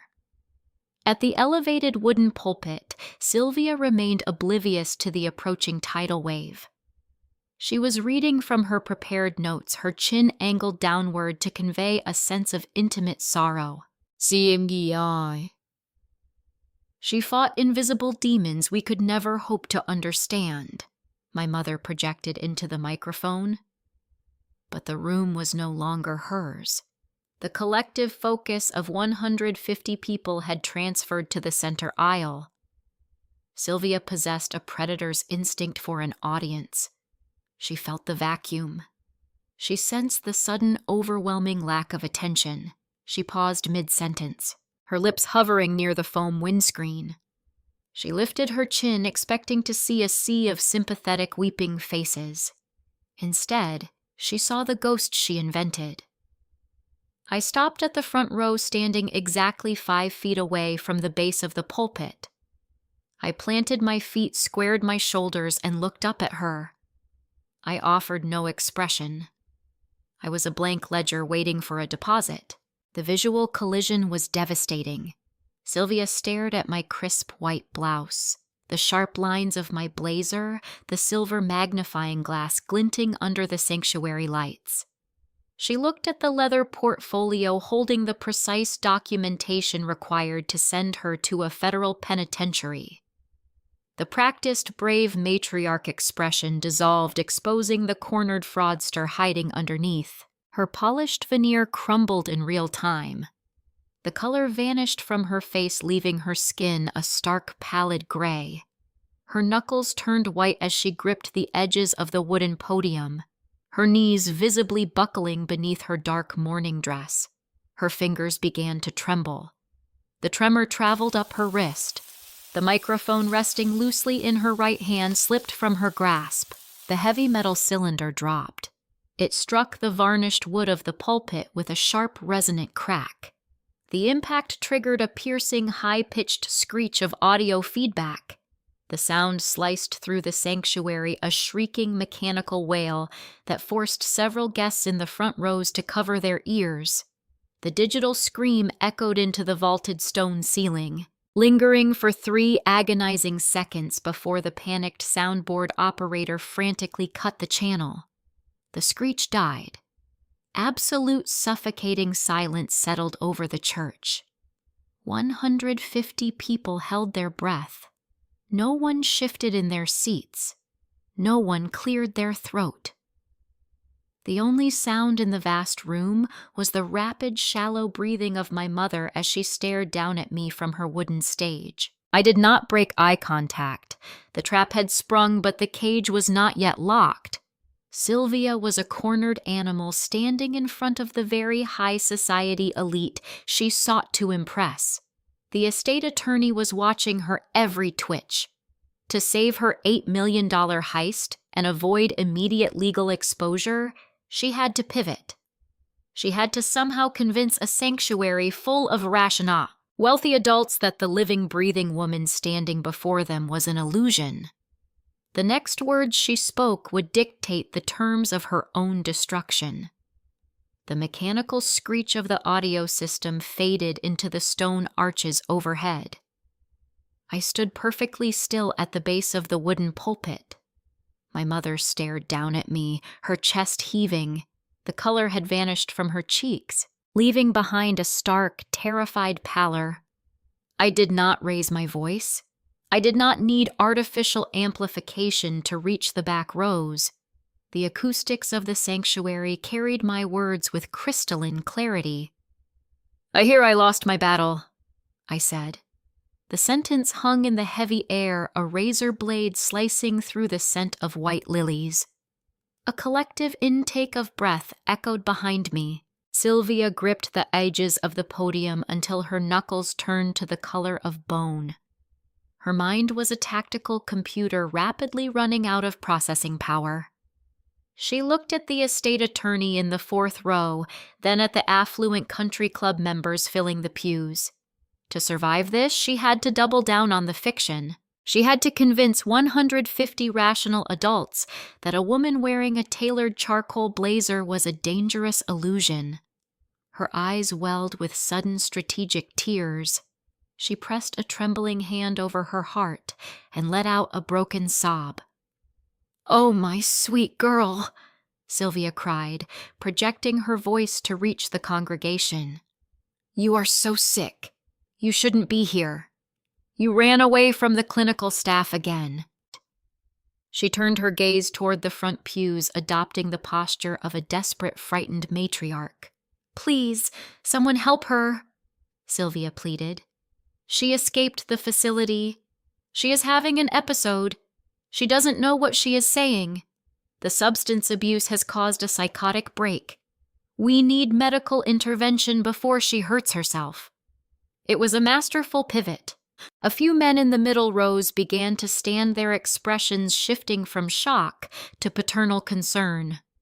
Two ushers in dark suits moved cautiously down the side aisles, preparing to restrain a volatile patient. They expected me to shout. They expected me to throw my arms in the air and hurl wild accusations, providing the exact erratic behavior required to validate her diagnosis. I gave them nothing. A frantic person screams to be believed. An auditor simply presents the ledger. I unclasped the brass latch of the sleek leather portfolio resting in my left hand. I withdrew a pristine stack of documents. I did not step toward my mother.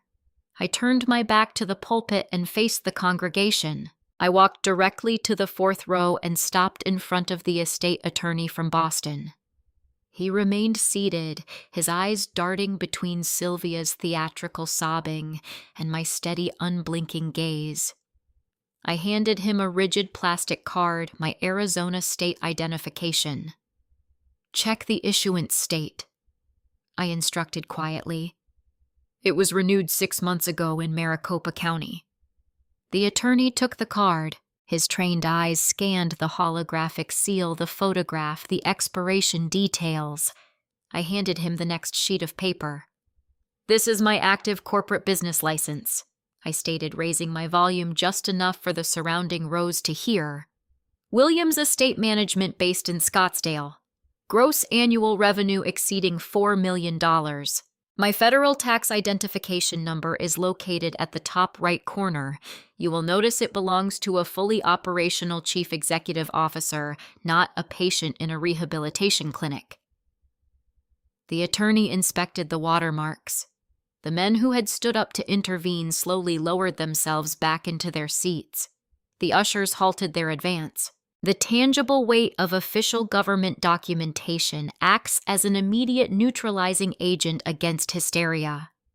The narrative of the deranged addict began to dissolve. But proving I was alive was only the first phase of the liquidation. I had to prove why I was declared dead. I reached into the portfolio and pulled out the protective plastic sleeve containing the faded photocopy. I handed it to a prominent country club wife sitting in the second row, a woman who had just written a generous check to the memorial fund. "That is a bank transfer authorization from 5 years ago," I explained to the silent crowd. "Sylvia forged my signature to drain my grandmother's mutual fund. $55,000 stolen to subsidize my sister's vanity boutique. When I discovered the theft, I relocated to Arizona. The addiction story was fabricated to cover her tracks." The woman holding the photocopy stared at the forged signature, her mouth falling open. The physical evidence of the crime felt heavy in her hands. She passed the plastic sleeve to the person sitting next to her. The document began moving through the pews, leaving a trail of quiet revulsion in its wake. Harper let out a choked gasp from the front row. I turned my attention to her. My older sister was shaking, clutching her designer handbag against her stomach. She looked at the faces of her wealthy peers, the people she spent her entire adult life trying to impress. They were looking at her not with envy, but with profound disgust. The initial theft was a minor offense compared to the current crisis. I continued, my voice sharp and deliberate.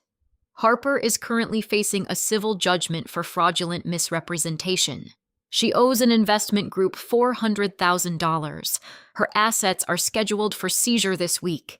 Whispers erupted across the center aisle. The polished facade of the Golden Child cracked into 1,000 pieces. I looked back at the estate attorney. My grandfather's trust holds $8.5 million, I said directly to him. It contains a hardship clause designed for early disbursement in the event of a catastrophic family emergency, a funeral, for instance, or the sudden consolidation of a surviving beneficiary's debt.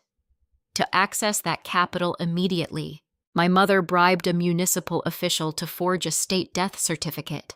She established a fake charitable foundation today to funnel your donations directly into Harper's shell company. This is not a memorial service.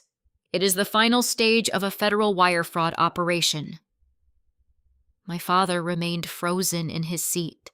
He stared at the dropped hymnal near his shoes. He had the opportunity to stop this charade at any point over the last 2 years. Instead, he arrived wearing a dark suit, prepared to sign a sworn affidavit, confirming my demise just to keep the peace in his household. His silence was the mortar holding the bricks of her scam together. The silence that followed was distinct from the previous shock. It was the heavy, suffocating weight of realization. The high society mourners looked at the floral arrangements, the silver catering trays, and the donation envelopes they had just handed over. The pity in their eyes hardened into pure, unadulterated horror. They recognized they were unwitting accomplices in a financial heist. Sylvia gripped the pulpit, her knuckles bone white, the tears dried on her cheeks. Her mouth opened, but no sound emerged. She had run out of lies. The ecosystem she carefully managed for decades was burning to the ground in front of her.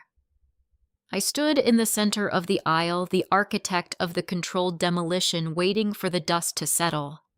But the structural collapse was interrupted by a new, unforeseen variable.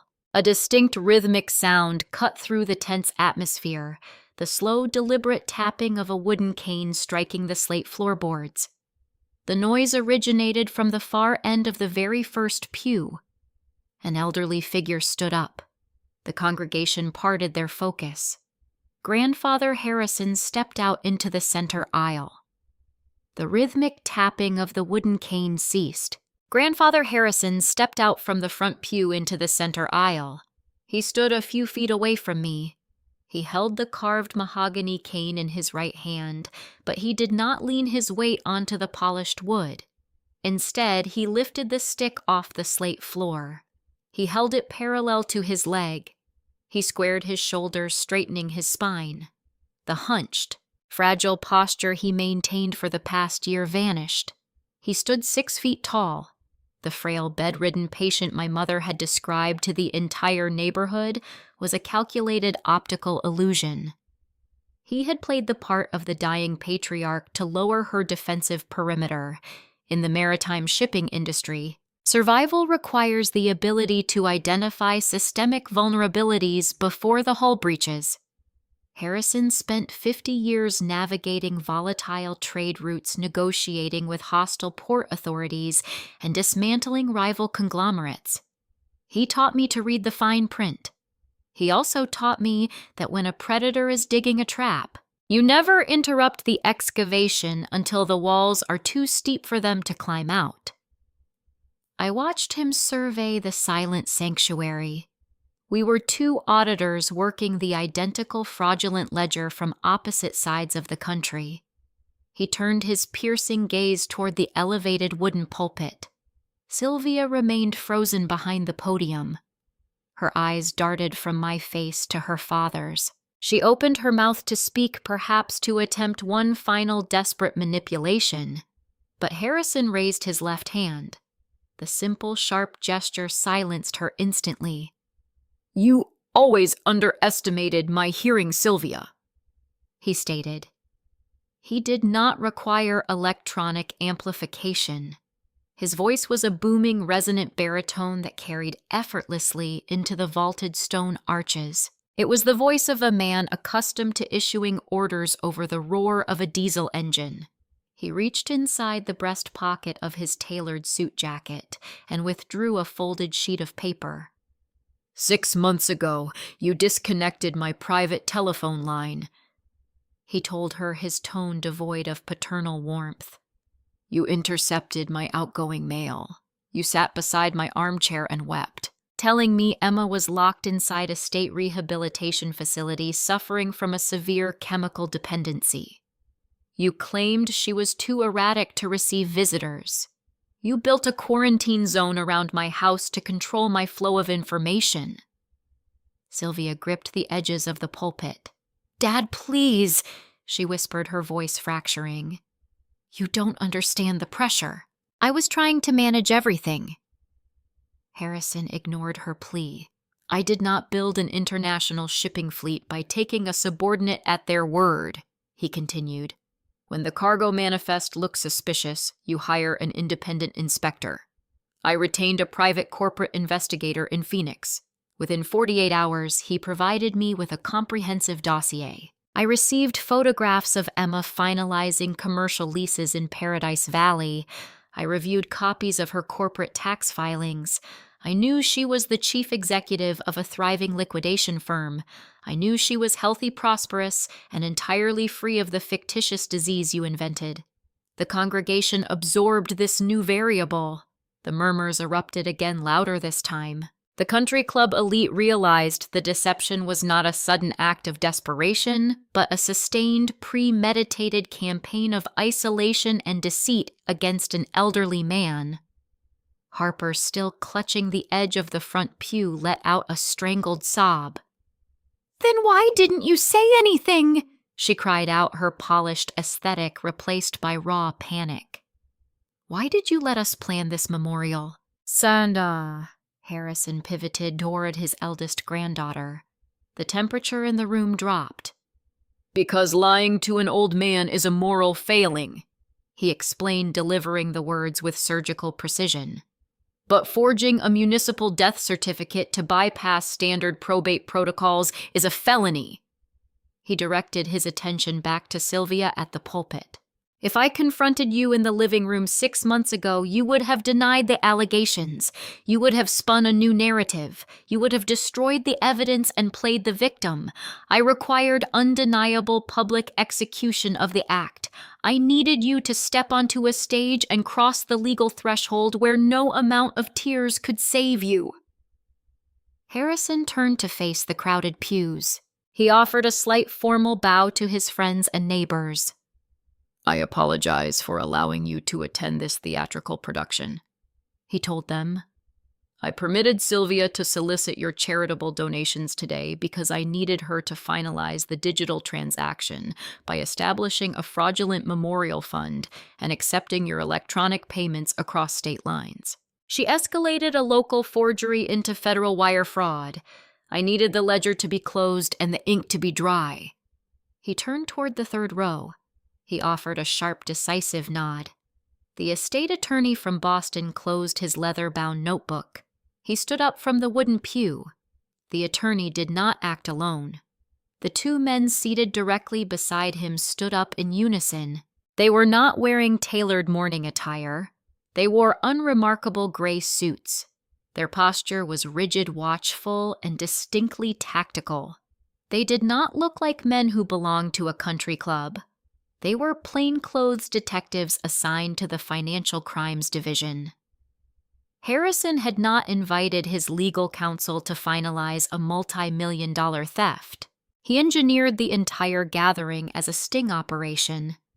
He invited the authorities to sit in the front rows and witness a live documented confession of interstate fraud. The 2 detectives stepped out of the pew. They unbuttoned their suit jackets, revealing the metallic glint of official badges clipped to their belts. They began a slow, deliberate march down the side aisle, moving to outflank the pulpit and secure the exits. Sylvia realized the perimeter was breached. Her chest heaved. She looked at the stained glass windows, searching for an escape route that did not exist. The legal machinery she attempted to weaponize against me had reversed course, targeting her with devastating accuracy. I watched the detectives approach. The criminal element of the heist was now under the jurisdiction of law enforcement. But Harrison remained standing in the center aisle.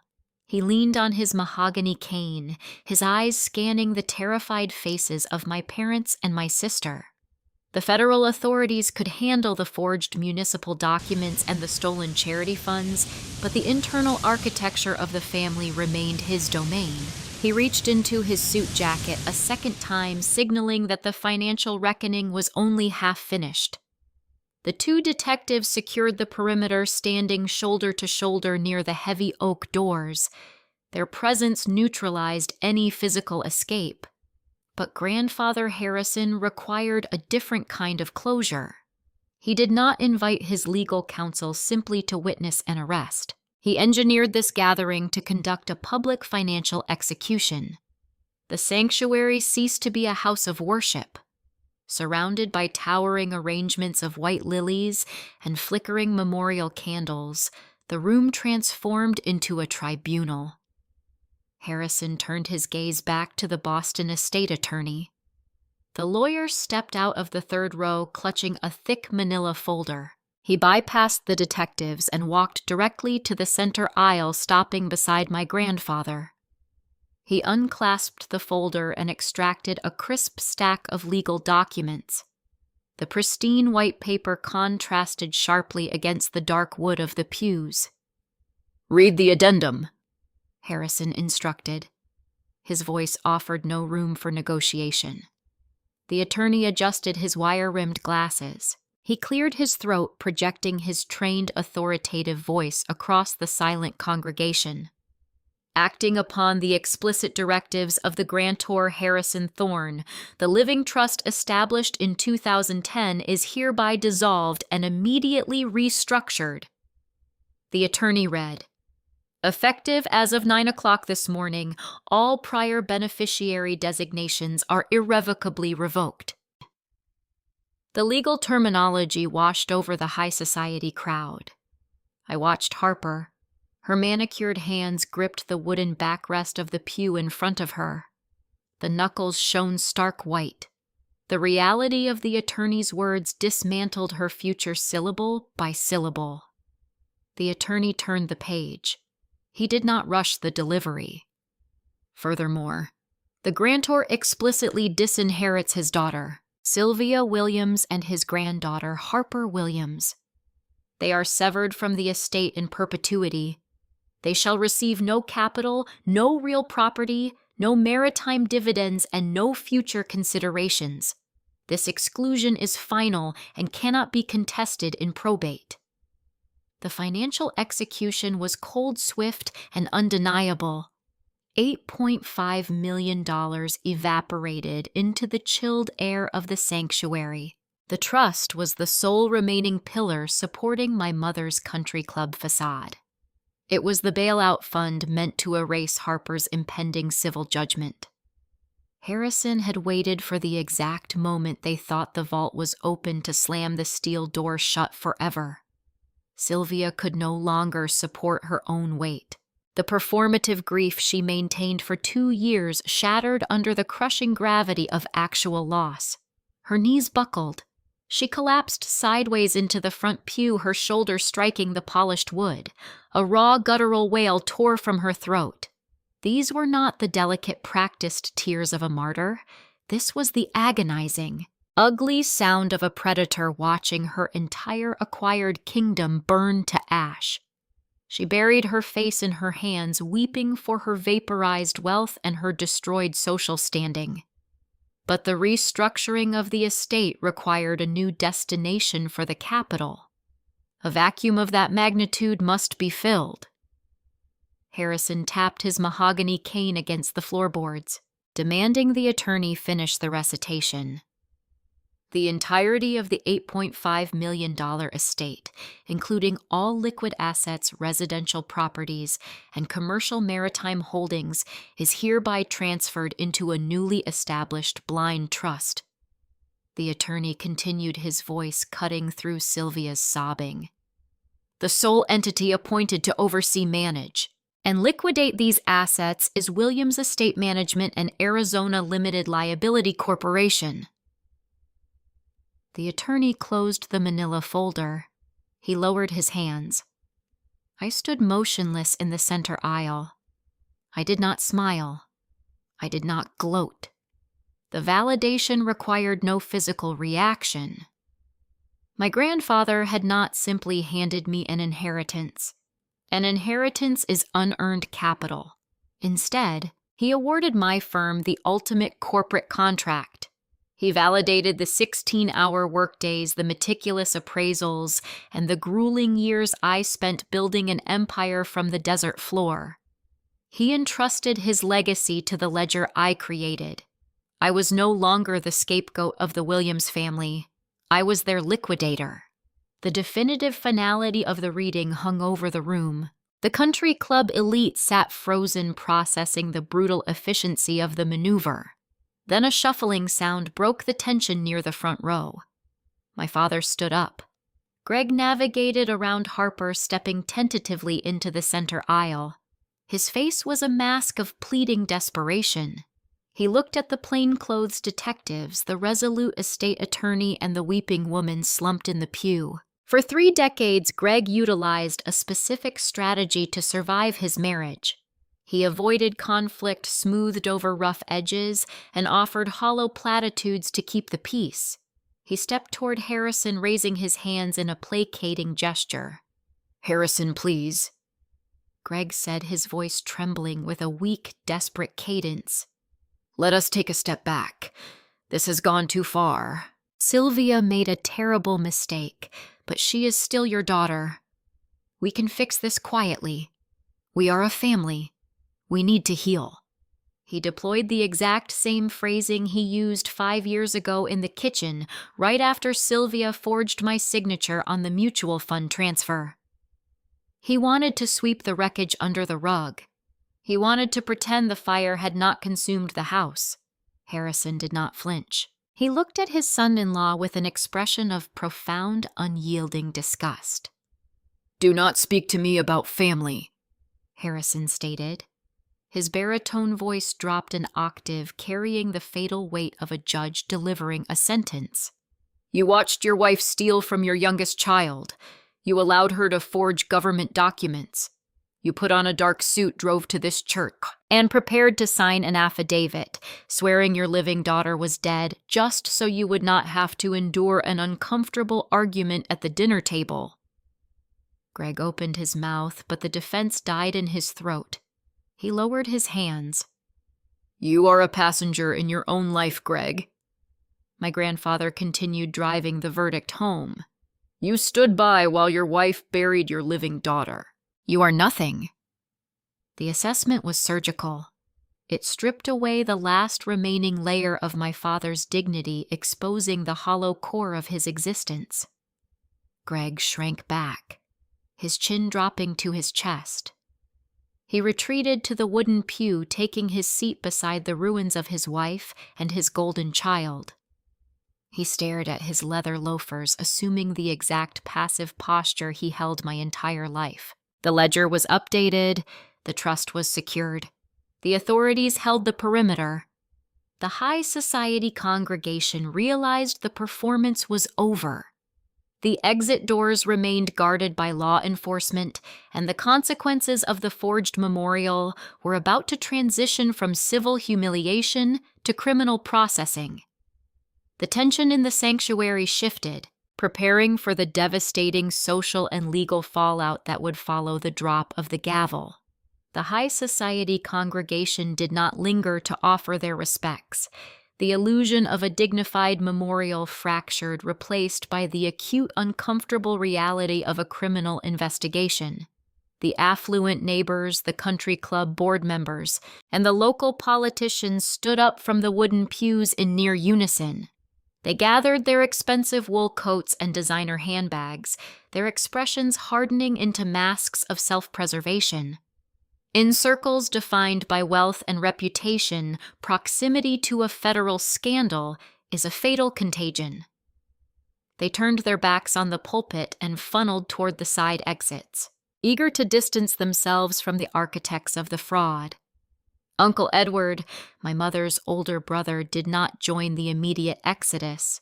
He possessed a rigid transactional view of family loyalty. He marched down the center aisle, his face flushed a dark shade of crimson. He bypassed me entirely and stopped in front of the front pew where Sylvia remained, slumped against the polished wood. "Cancel the bank draft," Edward demanded, his voice a harsh, serrated whisper. Sylvia looked up at him, her mascara smeared across her cheekbones. "Edward, please," she choked out, reaching a trembling hand toward his coat sleeve. He stepped back, avoiding her touch as if she were carrying a pathogen. "I wrote a $5,000 check to that foundation an hour ago," he stated, emphasizing every syllable. "I thought I was funding an awareness campaign for my dead niece.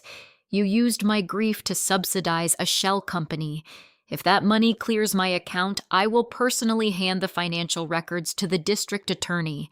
Cancel the draft." Edward did not wait for a response. He turned on his heel and strode out of the sanctuary. His swift departure signaled the final collapse of Sylvia's social empire.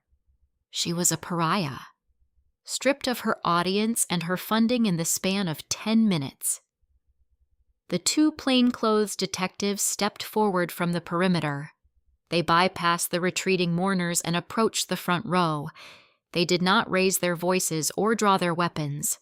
The execution of white-collar justice is a quiet, bureaucratic procedure. The lead detective, a man with a graying hairline and a neutral, unreadable expression, stopped in front of Harper. My sister sat paralyzed on the wooden bench. Her meticulously curated aesthetic was in ruins.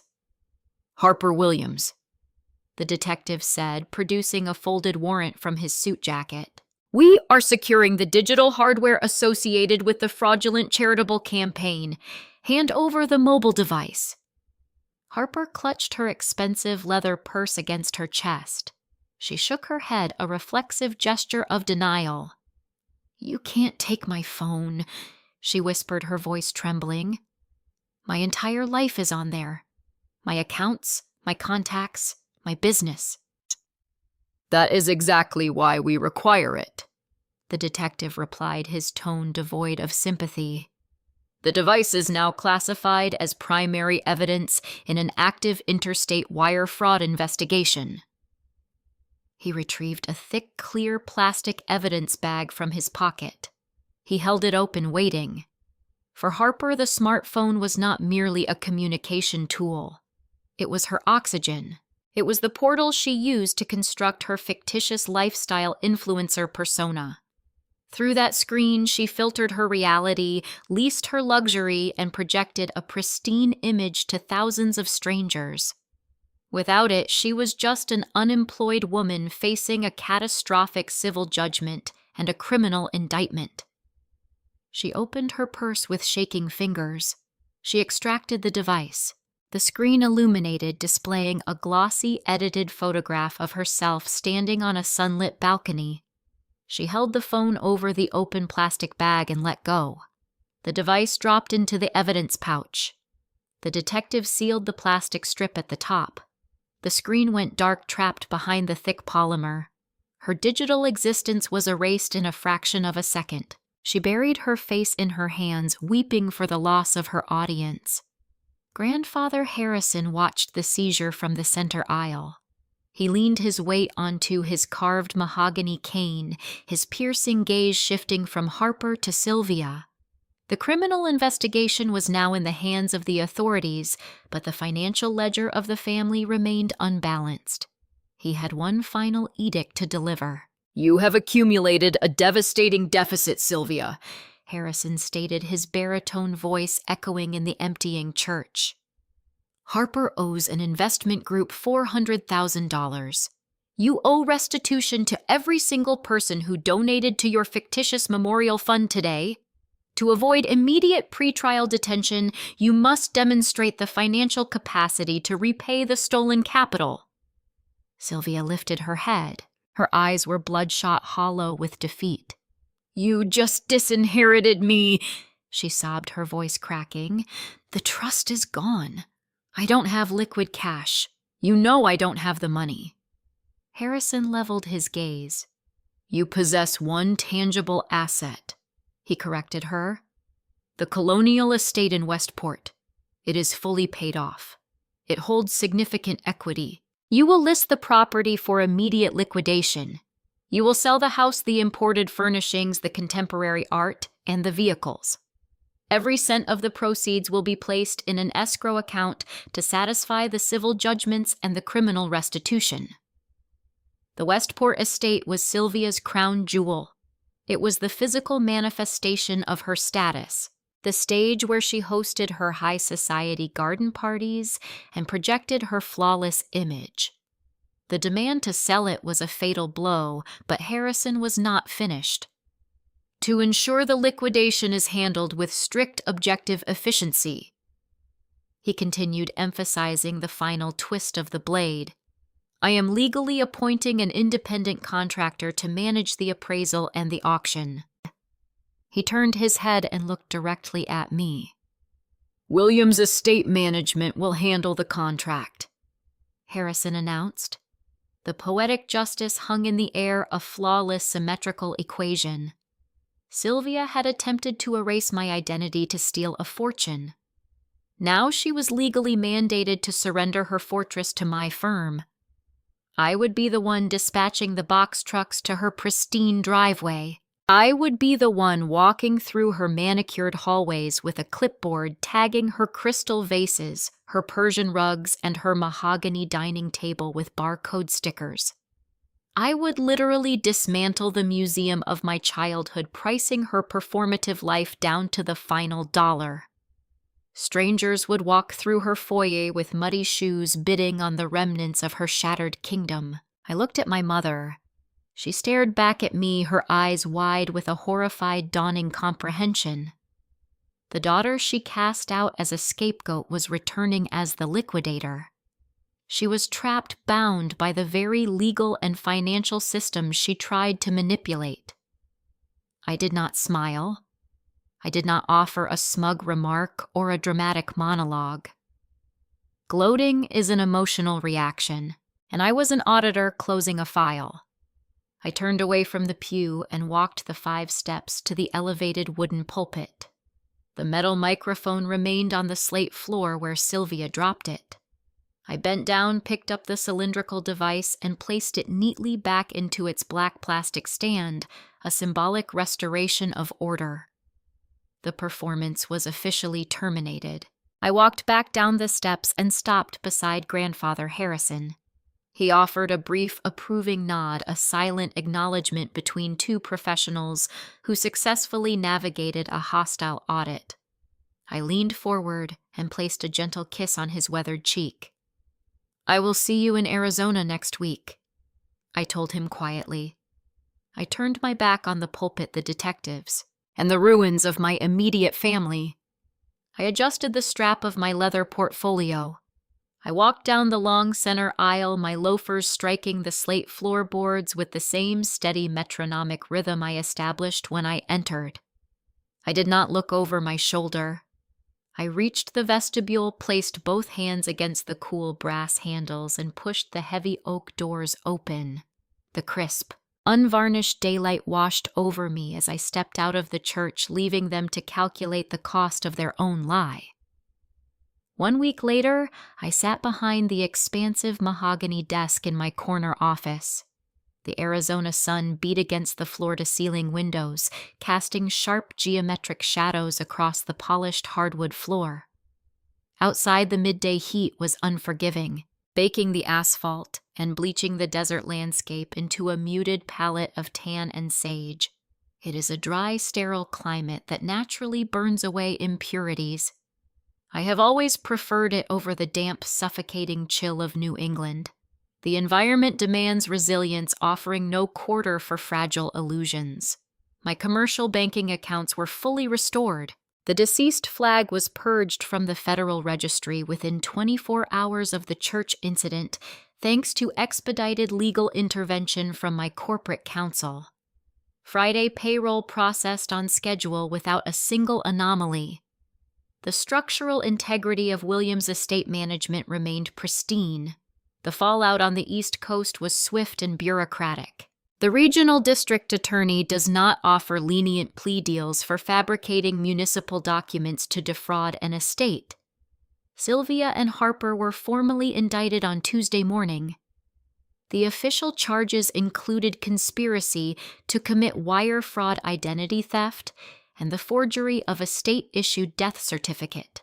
The federal authorities froze Harper's limited liability company accounts, immediately seizing the $45,000 they had harvested from the Weeping Country Club crowd. The private investment group suing Harper for her fraudulent cosmetics line filed an emergency injunction attaching impenetrable liens to any remaining liquid assets she possessed. My older sister traded her rented luxury lifestyle, her designer wardrobe, and her curated digital aesthetic for court-appointed legal counsel and restricted travel parameters. They were forced to surrender their passports. The Westport estate liquidation commenced on Thursday. I dispatched a specialized senior appraisal team from my firm. They flew into Hartford, rented 3 commercial box trucks, and parked them squarely in my mother's pristine circular driveway. I monitored the entire operation remotely via a secured digital tablet. I watched the live video feed as my lead appraiser walked through the grand foyer, tagging the crystal vases, the mahogany dining table, the imported Persian rugs, and the curated contemporary art collection with digital barcodes. Sylvia was ordered by the presiding judge to vacate the premises during the inventory process to prevent interference. The museum of my childhood was categorized, priced, and packed into cardboard boxes in under 48 hours. The physical manifestations of her status were unceremoniously loaded into the back of rented trucks. The auction proceeds were routed directly into a secure escrow account to satisfy the impending criminal restitution and civil judgments. The empty house will hit the real estate market next month. My father reacted to the implosion with his signature maneuver. He retreated. When the plainclothes detectives escorted Sylvia and Harper out of the church vestibule, Greg did not follow them to the police precinct. He called a cab, returned to the empty house, and contacted a divorce attorney. He filed the dissolution paperwork before the week ended. He cited irreconcilable differences, but the motive was pure financial self-preservation. He was attempting to untangle his municipal pension from Sylvia's impending restitution orders and legal fees. For 3 decades, he operated as her silent accomplice, nodding along to every manipulation and funding every facade. The moment the ship struck the reef, he abandoned the helm to save his own life vest, leaving his wife and favorite daughter to face the federal authorities alone. I have not spoken to him, and I do not intend to. Grandfather Harrison executed his own strategic exit. The East Coast held nothing left for him to oversee. He orchestrated the swift sale of his remaining physical properties in Boston and relocated to the desert. He currently resides in a premier assisted living suite 10 minutes from my corporate headquarters in Paradise Valley. The facility offers private courtyards, round-the-clock medical concierge services, and a quiet dining room that overlooks the Camelback Mountains. I visit him twice a week. We drink black coffee on his private terrace. We do not discuss Sylvia or Harper. We discuss market fluctuations, estate auction yields, and commercial lease agreements. He handed me the management of an $8 million blind trust, and I intend to generate a targeted, aggressive annual return on his investment. I open the top drawer of my desk. I retrieve the thick cream-colored cardstock Lucas had photographed just 7 days prior the fraudulent funeral flyer. The elegant black script reading, in loving memory of Emma Williams, looked absurd under the harsh fluorescent lighting of a functioning corporate office. I placed the document inside a sleek matte black frame. I stood up and mounted the frame on the drywall, positioning it directly adjacent to my framed Arizona state business license. The two documents represent the opposing forces of my existence, the tragic, broken fiction my family demanded I become, and the thriving, undeniable reality I built with my own hands. I keep the flyer on the wall as a tactical reminder. There is a specific kind of cage constructed by toxic families. It is not built with iron bars or physical locks. It is built with assigned roles, relentless criticism, and the constant threat of social exile. They groom you to accept the position of the scapegoat. They require your silent compliance to maintain their public illusion of perfection. When you finally recognize the architecture of the trap, the initial instinct is to argue. You want to present evidence, demand apologies, and force them to acknowledge your fundamental worth. You want to scream until they hear you.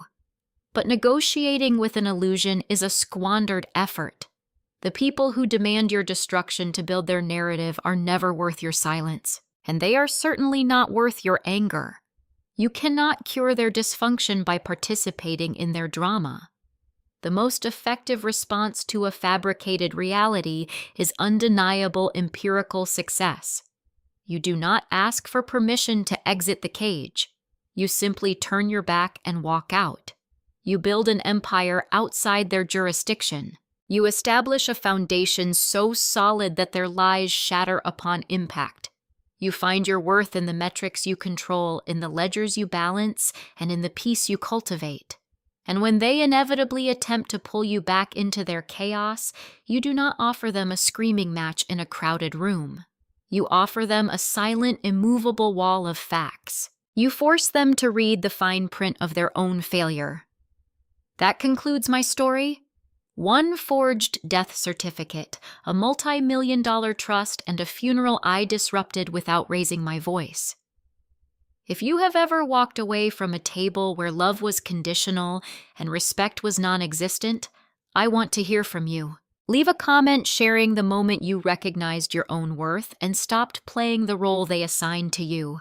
Do not forget to like this video, share it with someone who needs to hear it today, and hit subscribe to join the Sophia Vengeance community. I will see you in the next installment. Stay sharp, read the fine print, and never apologize for the truth.